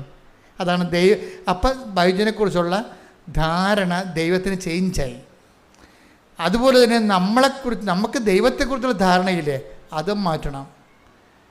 നമ്മൾക്ക് അത് എപ്പോഴും ഏറ്റവും സീരിയസ് ആയിട്ടുള്ള ഇതിൻ്റെ അകത്ത് റിസ്ക് പിടിച്ച പരിപാടി എന്ന് പറയണത് നമ്മളെക്കുറിച്ചുള്ള ദൈവത്തിൻ്റെ ധാരണ മാറ്റണം. ഉടമ്പടി കൊണ്ട് ഉദ്ദേശിക്കുന്നത് അതാണ്. സത്യം പറഞ്ഞാൽ നിങ്ങൾ ഓർക്കും ഉടനടി പരിഹാരമാണ്, ഉടമ്പടി പരിഹാരം നടക്കും. പക്ഷെ അതിൻ്റെ ലക്ഷ്യം അത് മാത്രമല്ല. നമ്മളെക്കുറിച്ചുള്ള ദൈവത്തിൻ്റെ ധാരണകൾ നമ്മൾ ചേഞ്ച് ആക്കണം. നമ്മുടെ നിലപാടിലൂടെ, നയത്തിലൂടെ, സമീപനത്തിലൂടെ. അത് നമ്മളെക്കുറിച്ച് ദൈവത്തിനുള്ള ധാരണ. ഇപ്പം നിങ്ങൾ 1 തെസ്സലോനിയൻസ് 5:16 എടുത്ത് എപ്പോഴും സന്തോഷത്തോടെ ഇരിക്കുവിൻ. തന്നെയല്ലേ അത്. ഫിലിപ്പിയർ 4:6 തന്നെ അത് എന്താണ് പറഞ്ഞേ? എപ്പോഴും സന്തോഷത്തോടെ ഇരിക്കുവിൻ, ഇടവിടാതെ പ്രാർത്ഥിക്കുവിൻ, എല്ലാ കാര്യങ്ങളിലും നന്ദി പ്രകാശിക്കുവിൻ. ഇതാണ് യേശുക്രിസ്തുവിൽ നിങ്ങളെ സംബന്ധിച്ചുള്ള ദൈവഹിതം. അപ്പൊ ദൈവത്തിന്റെ ധാരണ ഇതാണ്. നമ്മളെ സംബന്ധിച്ചിടത്തോളം ദൈവത്തിൻ്റെ ധാരണയുണ്ട്. ആ ധാരണയിലേക്ക് നമ്മൾ വളർന്നു വരണം. പിടിയാ, നമ്മളെ സംബന്ധിച്ചിടത്തോളം ദൈവത്തിന് ഒരു ചാർട്ടേഡായിട്ടുള്ള ധാരണയുണ്ട്. എന്തൊക്കെയാണ്? എപ്പോഴും സന്തോഷത്തോടെ ഇരിക്കണം. അതാണ് വിഷയം. മനസ്സിലായില്ലേ? പിന്നെന്താണ്? ഇടതടവില്ലാതെ പ്രാർത്ഥിക്കണം. പിന്നെന്താണ്? എല്ലാ കാര്യങ്ങളിലും കൃതജ്ഞത പ്രകാശിപ്പിക്കണം. ഇപ്പം നീറ്റിൻ്റെ പരീക്ഷയ്ക്ക് തോറ്റാലും ഇട്ടാ പോലെ വീട്ടിൽ കിടന്നിട്ട് അമ്മയുമ്പോൾ ഞാൻ പള്ളിയിലും വരണില്ല, ഒരു പട്ടാക്കാരെയും കാണുന്നില്ലെന്ന് പറഞ്ഞുകൊണ്ട് കിടക്കില്ലേ. ആ പിശാചികളൊക്കെ അങ്ങനെ തന്നെ കിടന്ന ഒരു പ്രശ്നമൊന്നുമില്ല. കാര്യം ഇന്നത്തെ സുവിശേഷത്തിലുണ്ടേ എല്ലാവർക്കും നിത്യജീവൻ പറഞ്ഞിട്ടില്ലെന്ന്. ആ നിത്യജീവിതത്തെക്കുറിച്ച് പറഞ്ഞപ്പോൾ ഞാൻ ഞെട്ടിപ്പോയി. ഞാൻ അപ്പുറത്തിരിപ്പുണ്ടായിരുന്നു അവിടെ. ഇന്ന് സുവിശേഷം വായിച്ചതാണ്. ഇത് നിത്യജീവന് വേണ്ടി നിയോഗിക്കപ്പെട്ടവരെന്ന്. ടേക്ക് ദ ബെഡപ്പോട് ശ്രുതിക്കട്ടെ. Hallelujah, hallelujah, hallelujah. അപ്പോസ്തല പ്രവർത്തനങ്ങൾ 13-ാം അധ്യായം 47-48 തിരുവചനങ്ങൾ. ഇതിനകത്ത് മുഴുവനും ചതിയാവും. ചതി എന്ന് വെച്ച് കഴിഞ്ഞാൽ വിശുദ്ധമായ ഒരു, അതായത് നമ്മൾ ഈ എല്ലാവരും രക്ഷപ്പെടണമെന്നൊക്കെ ദൈവം ആഗ്രഹിക്കുന്നുണ്ട്, ഇല്ലേ? അങ്ങനെ ഒരു വചനമുണ്ട്, എല്ലാം രക്ഷപ്പെടണമെന്നുണ്ട്. പക്ഷേ എല്ലാം രക്ഷപ്പെടുക. എല്ലാ മക്കളും IAS കിട്ടണമെന്ന്, ഡോക്ടർമാരാണെന്ന്, എഞ്ചിനീയർമാരാണെന്നൊക്കെ അപ്പന്മാർ ആചരിക്കുന്നുണ്ട്. ചില അണ്ണന്മാർ പോയി കഞ്ചാവ് പിടിച്ചതിന് അപ്പന്മാരെന്ത് ചെയ്യാനാ? പിടിയിട്ടില്ലേ? ചിലന്മാർ പഠിക്കാൻ വിട്ടപ്പോഴേ അവിടെ ബാംഗ്ലൂരിൽ അവിടെ ലാൽ ബാഗിലൊക്കെ കറങ്ങിടക്കുകയാണ് കണ്ട പെൺപിള്ളേരുമായിട്ട്. അതിന് അപ്പനെന്ത് ചെയ്യാനാ? അപ്പനെ എല്ലാവരും രക്ഷപ്പെടണമെന്ന് ആഗ്രഹമുണ്ട്, പക്ഷെ മക്കളെ സമ്മതിക്കണ്ടേ? മനസ്സിലായില്ലേ? ഇതുപോലെ എപ്പോഴും നമ്മൾ ശ്രദ്ധിക്കണം.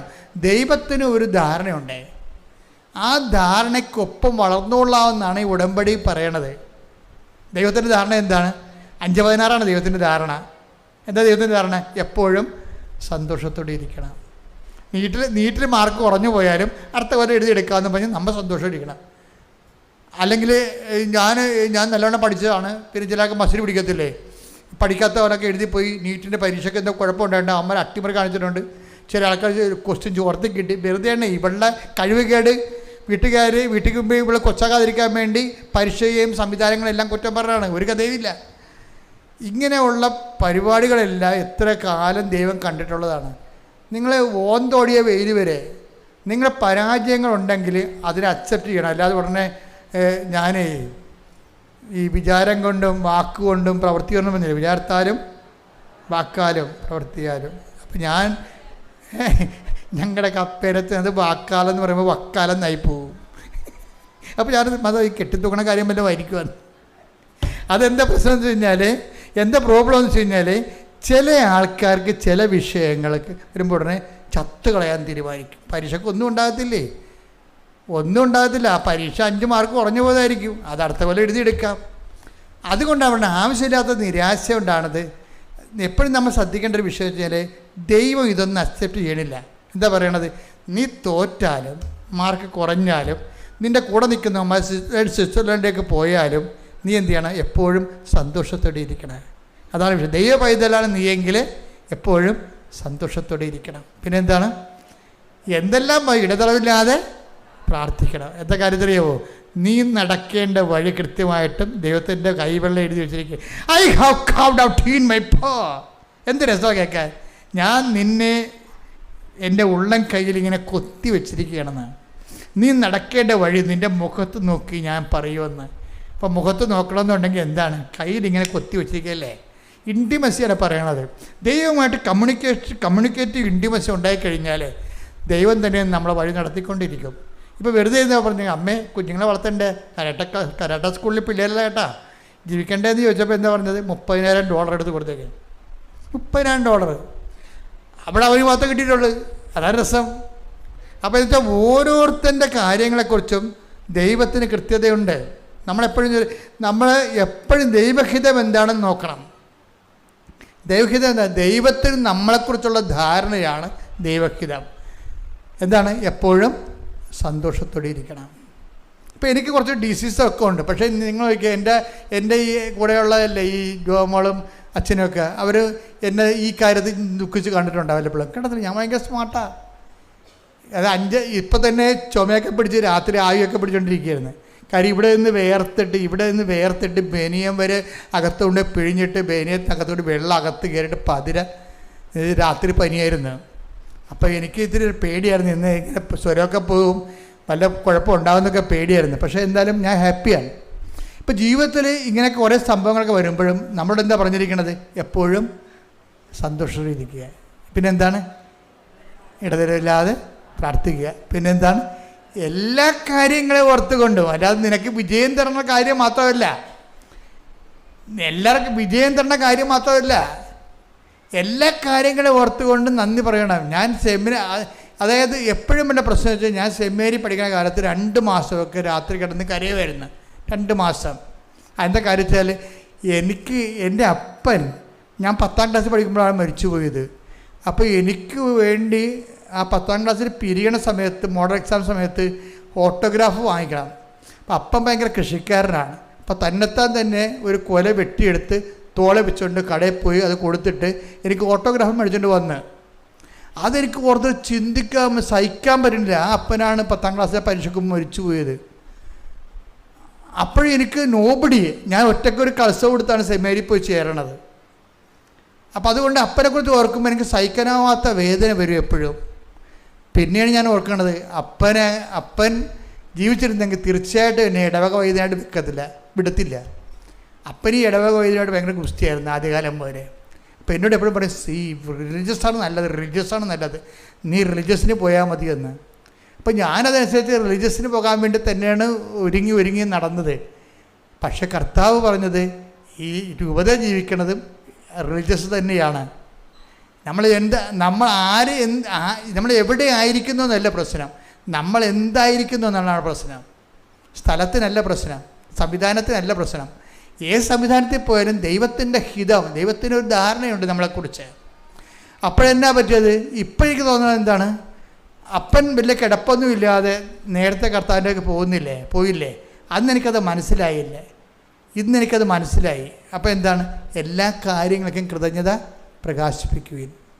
ദൈവപൈതൽ അങ്ങനെയാണ് ചെയ്യണത്. അല്ല ദൈവം എന്നോട് ചെയ്തത് എല്ലാവർക്കും ഭർത്താവുണ്ടല്ലോ, എല്ലാ പെണ്ണുങ്ങളും കല്യാണം കഴിച്ചൊക്കെ പെറ്റല്ല, പിള്ളേരെ കൊണ്ട് നടക്കണ്ടല്ലോ, എനിക്ക് മാത്രം ഒരു കുഞ്ഞിക്കാരെ കാണാൻ പറ്റില്ല, ഈ പട്ടിക്കാരെ അവിടെ കാറിക്കൊണ്ട് നടക്കുന്നൊരിക്കലും അതൊന്നും പ്രാർത്ഥനയല്ല ശരിക്കും പറഞ്ഞാൽ. എന്താണ്? അങ്ങനെ ഒരു സിറ്റുവേഷനിലാണെങ്കിൽ പോലും നീ ദൈവദിവസത്തിന് വരുമ്പോൾ എന്താണ്? എപ്പോഴും സന്തോഷത്തിലേക്ക്. എന്താണ് കാര്യം? ഈ ഒരു അവസ്ഥയിൽ തന്നെ ഇതിൻ്റെ കറസ്പോണ്ടിങ് അനോയിൻറ്റിങ് ഉണ്ട്. ഈ ഒരു അവസ്ഥയിൽ ഇപ്പം നിനക്ക് മക്കളില്ല, അത് വിചാരിച്ചോ? മക്കളെ കിട്ടുമായിരിക്കും, ചിലപ്പോൾ കിട്ടത്തില്ല. പക്ഷേ ഇവിടുത്തെ എന്ന് പറയുമ്പോൾ മാക്സിമം ഈ 90% കിട്ടണ കേസേ ഇവിടെ ഉള്ളൂ. കിട്ടാത്ത കേസ് അപൂർവമാണ്. പക്ഷേ എന്നാലും കർത്താവിൻ്റെ നിലപാടെന്താണ്? ധാരണ എന്താണ്? നീ എപ്പോഴും സന്തോഷത്തോടെ ഇരിക്കാൻ. അതാണ് വിഷയം. ആ പഴയ കാലങ്ങൾ ഓർത്തിട്ട് അയ്യോ ഞാൻ അന്ന് പറഞ്ഞതാണ്, എന്നൊക്കെ കാനഡയിൽ വിടാൻ പറഞ്ഞതാണ്, ഞാനിപ്പോൾ എവിടെ ഇരിക്കേണ്ടതാണ് എന്ന് പറഞ്ഞുകൊണ്ട് എപ്പോഴും അമ്മനെ ചത്തുപോയ അമ്മനെ മുഴുവൻ പ്രായിക്കൊണ്ട് നടക്കണ കുറേ തലതെറിച്ച പിശാചുക്കളുണ്ട്. ആ ചാപ്റ്റർ എല്ലാം ക്ലോസ് ചെയ്യണം. കഴിഞ്ഞ കാലങ്ങളിൽ സംഭവിച്ച വിഷയങ്ങൾ എൻ്റെ കർത്താവ് അറിയാവൊന്നും സംഭവിച്ചിട്ടില്ല. നിന്നെക്കുറിച്ച് ഇതാണ് ദൈവഹിതം എന്നുണ്ടെങ്കിൽ ആ ദൈവഹിതം അക്സെപ്റ്റ് ചെയ്തിട്ട് നീ സന്തോഷമായിട്ടിരിക്കണം. എപ്പോഴും എന്താ സൗജന്യം? എന്താണ്? എപ്പോഴും സന്തോഷിച്ചിരിക്കുക. വിശുദ്ധ ജീവിതം എന്ന് പറഞ്ഞാൽ ആത്മാവിലുള്ള ജീവിതമല്ലേ. അവിടെയാണ് എന്താ പ്രശ്നം? നമ്മളെ എന്ത് കിട്ടിയാലും പോയാലും നമ്മളെപ്പോഴും പറയുമ്പോൾ മറ്റതാണ് ശരി എന്ന് പറയുമ്പോൾ എപ്പോഴും നമ്മൾ ചില വീഡിയോ നമ്മൾ കണ്ടിട്ടില്ലേ, ചില പട്ടികളെ, കൊച്ചു പട്ടിനെയും വലിയ പട്ടിനെയും കൂടി ജയമാനം വരെ നിർത്തിയിട്ട് എന്ത് ചെയ്യുമെന്ന് വെച്ച് കഴിഞ്ഞാൽ ഈ പട്ടി ഭക്ഷണം കഴിക്കുന്ന സമയത്ത് ആ മറ്റേ പട്ടിയെടുത്ത് പാത്രത്തിൽ എന്തൊക്കെയാണ് കിട്ടണമെന്ന് നോക്കിക്കൊണ്ടിരിക്കും പട്ടി. എന്നിട്ട് കിടന്ന് എന്ന് കരയ്ക്കും. എന്ന് പറഞ്ഞ പോലെ തന്നെ മറ്റുള്ളവർക്ക് എന്ത് കിട്ടിയെന്നുള്ളത് നമ്മുടെ സബ്ജക്റ്റ് അല്ല. മനസ്സിലായില്ലേ? മറ്റുള്ളവർ എവിടെ പോയെന്നുള്ളത് നമ്മുടെ സബ്ജക്റ്റ് അല്ല. എപ്പോഴും ഓർത്തേക്കണം, മറ്റുള്ളവർ എവിടെ പോയാലും നിന്നാലും വന്നാലും പോയാലും നീ ദൈവത്തിൻ്റെ കൂടെ ഉണ്ടോ ഇല്ലേ എന്ന് മാത്രം നോക്കിയാൽ മതി.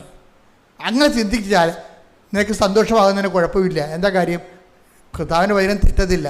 എന്താണ്? എപ്പോഴും സന്തോഷിച്ചിരിക്കുക. പിന്നെന്താണ്? ഇടറവില്ലാതെ പ്രാർത്ഥിക്കുക. പിന്നെന്താണ്? എല്ലാ കാര്യങ്ങളും കത്തിഞ്ഞ് പറയും. അപ്പോൾ അതാണ് ദൈവത്തിന് നമ്മളെക്കുറിച്ചുള്ള ധാരണ. ആ ധാരണയിലേക്കാണ് നമ്മൾ ആധ്യാത്മിക ജീവിതം തുഴഞ്ഞെത്തേണ്ടത്. അച്ഛൻ പറഞ്ഞ മനസ്സിലായില്ലേ? അതിനുവേണ്ടി നിങ്ങൾ പ്രാർത്ഥിക്കണം. കർത്താവേ, എന്നെക്കുറിച്ചുള്ള നിൻ്റെ ധാരണയിലേക്ക് ആധ്യാത്മിക തുഴഞ്ഞെത്താൻ എന്നെ സഹായിക്കണമേ. പിതാവിൻ്റെയും പുത്രൻ്റെയും പരിശുദ്ധാത്മാവിൻ്റെയും നാമത്തിൽ ആമേൻ. എഴുന്നേൽക്കുക.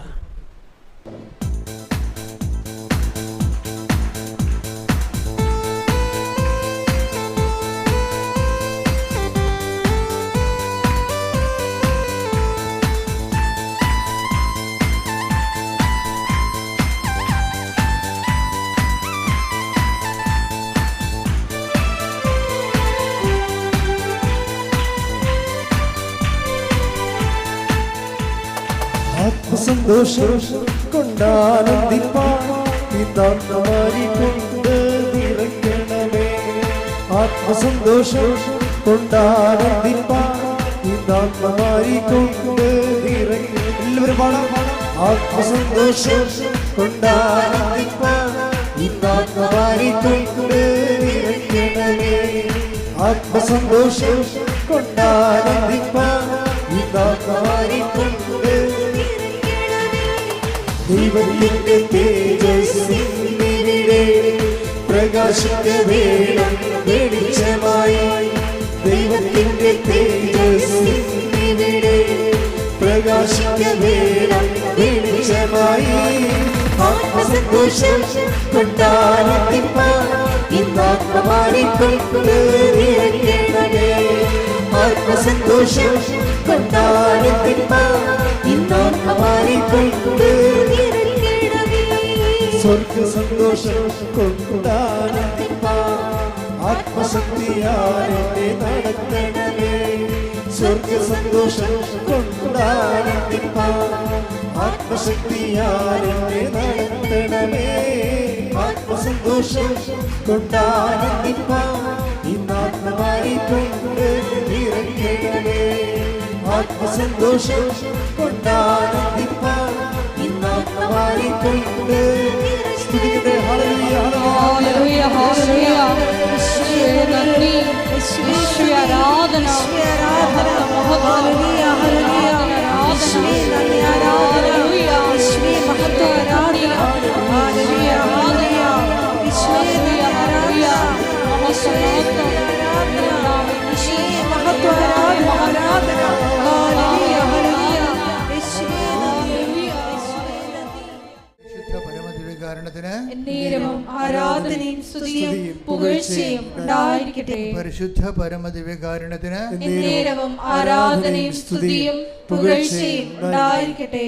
എൻ്റെ മക്കളെ, രോഗമുള്ളിടത്ത് കൈകൾ വെക്കുക.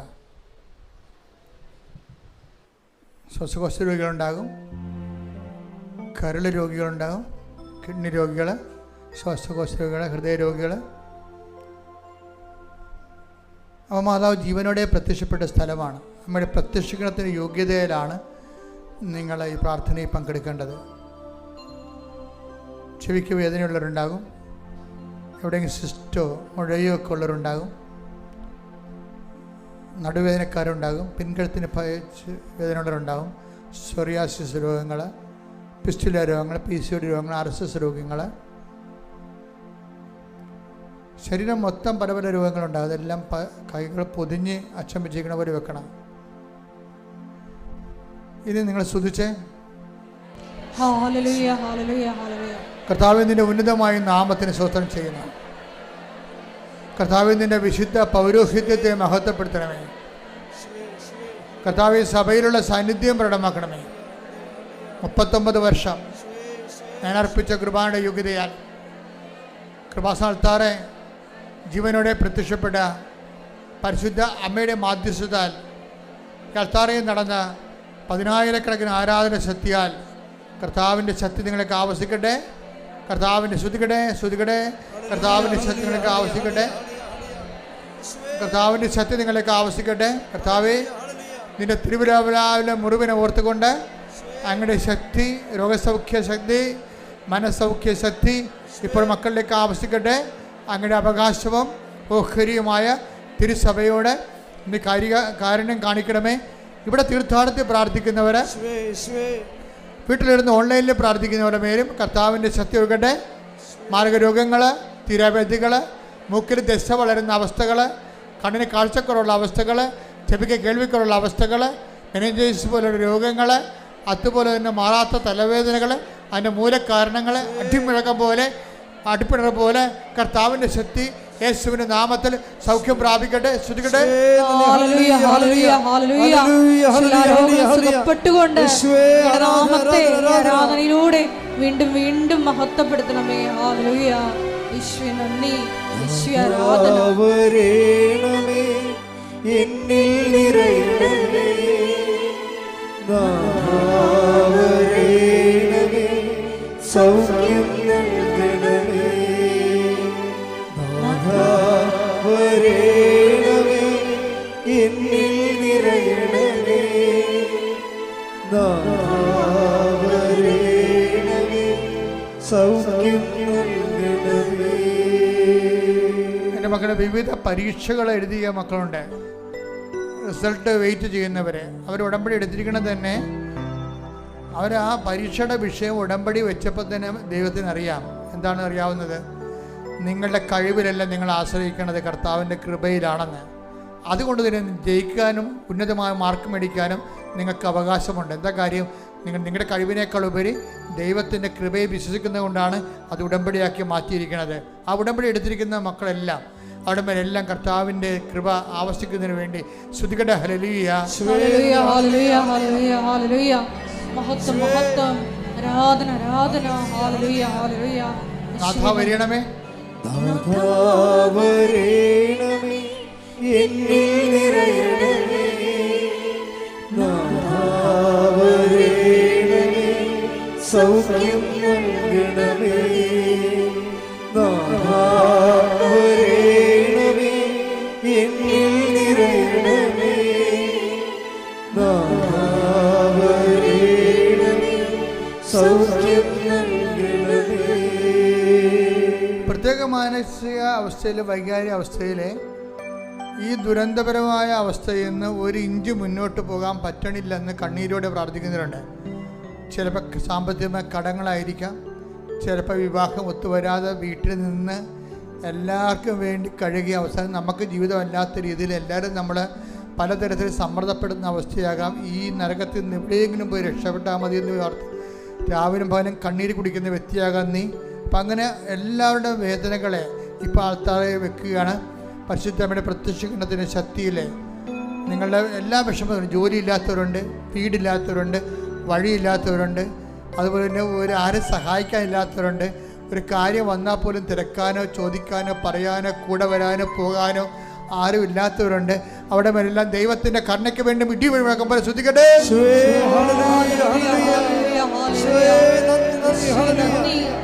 ആരാധന, മഹത്വം, മഹത്വം.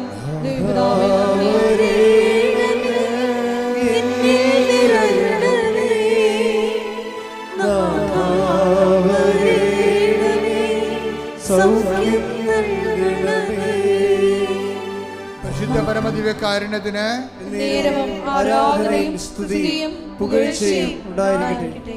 ജോലിയില്ലാത്തവർ, ജോലി നഷ്ടപ്പെടാൻ പോകുന്നവർ, നഷ്ടപ്പെട്ട ജോലിക്ക് വേറെ സ്ഥലത്ത് കിട്ടാൻ പോകുന്നത് എന്ത് ചെയ്യണമെന്നൊരു തിട്ടമില്ലാത്ത ആൾക്കാരുണ്ട്.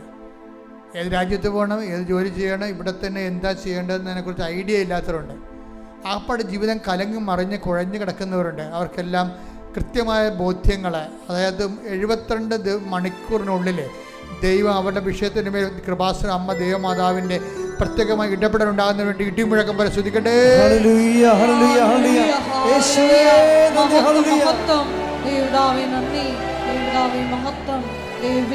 ആരാധന.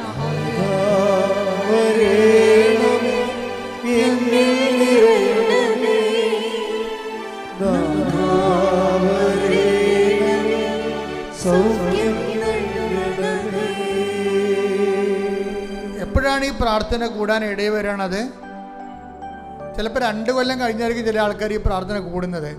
അപ്പോൾ അവരുടെ വിഷയത്തിന് മേൽ 72 മണിക്കൂറിനുള്ളിൽ ആ വിഷയത്തിന് ദൈവ തീരുമാനം ഉണ്ടാക്കും. കാര്യം എന്താ വെച്ച് കഴിഞ്ഞാൽ പ്രാർത്ഥനയിൽ കർത്താവിൻ്റെ അടുത്ത് നിന്നുകൊണ്ട് യേശുവിൻ്റെ നാമത്തിലാണ് നമ്മൾ പ്രത്യാശിക്കുന്നത്.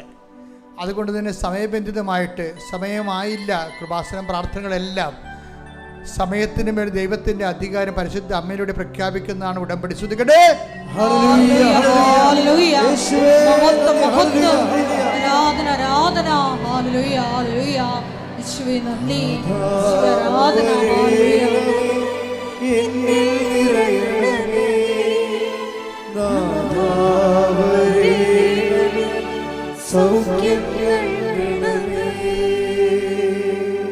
വഴക്കുള്ള കുടുംബങ്ങൾ, എപ്പോഴും കശപിശയും വർത്തമാന പിശകുകളും, സ്നേഹം തണുത്തുപോയ കുടുംബങ്ങൾ, ആരുടെ കാര്യം താല്പര്യമില്ല, എവിടെയെങ്കിലും പോയി തൊലയെന്നുള്ള രീതിയിൽ, വല്ലാത്ത രീതിയിൽ വഴിയമ്പലത്തിൽ താമസിക്കുന്ന ഗതികെട്ട അവസ്ഥയിൽ ജീവിക്കുന്നവർ, അവിടെ മേലെല്ലാം ദൈവത്തിൻ്റെ കൃപയുണ്ടാകുന്നതിന് വേണ്ടിയും പുതിയൊരു ജീവിത ക്രമീകരണം ഉണ്ടാകാൻ വേണ്ടിയും പരിശുദ്ധ ദൈവമാതാവിൻ്റെ മാധ്യസ്ഥതയിൽ അവിടെ മേലെ ദൈവത്തിനൊക്കെ ശക്തി ഉണ്ടാകട്ടെ, അവിടെ ദൈവത്തിൻ്റെ ദിശാബോധം ഉണ്ടാകട്ടെ. ശ്രുതികട്ടെ. ഹല്ലേലൂയ.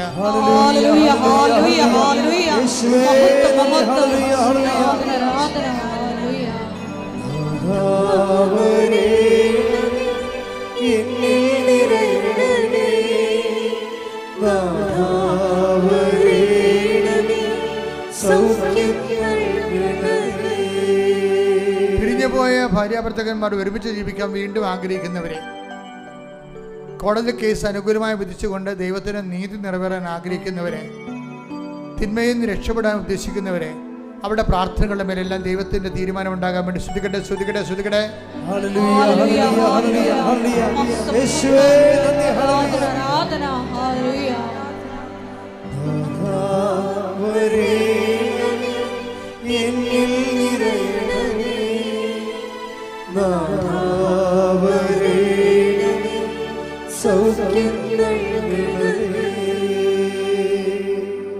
മുട്ടനിക്കുക.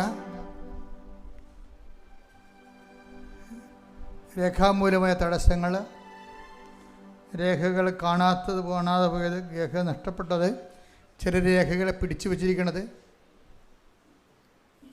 ആ മേഖലകളെല്ലാം മൗനമായി പ്രാർത്ഥിക്കേണ്ട സമയമാണിത്.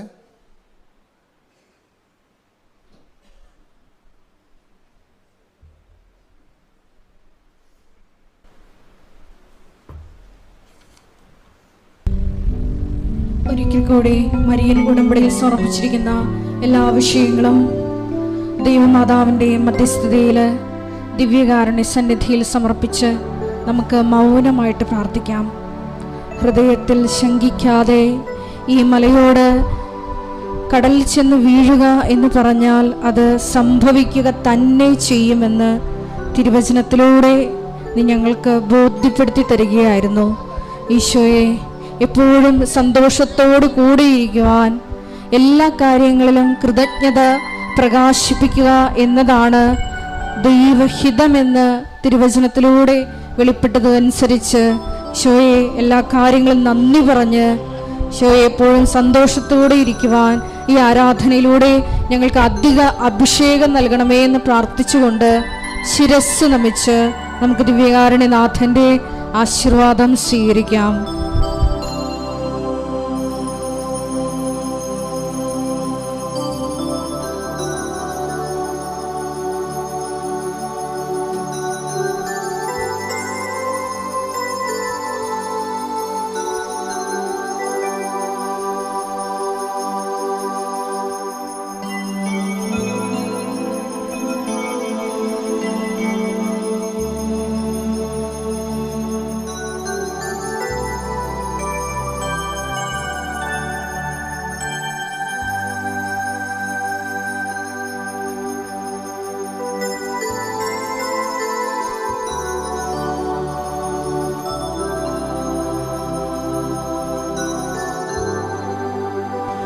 പരിശുദ്ധ പരമ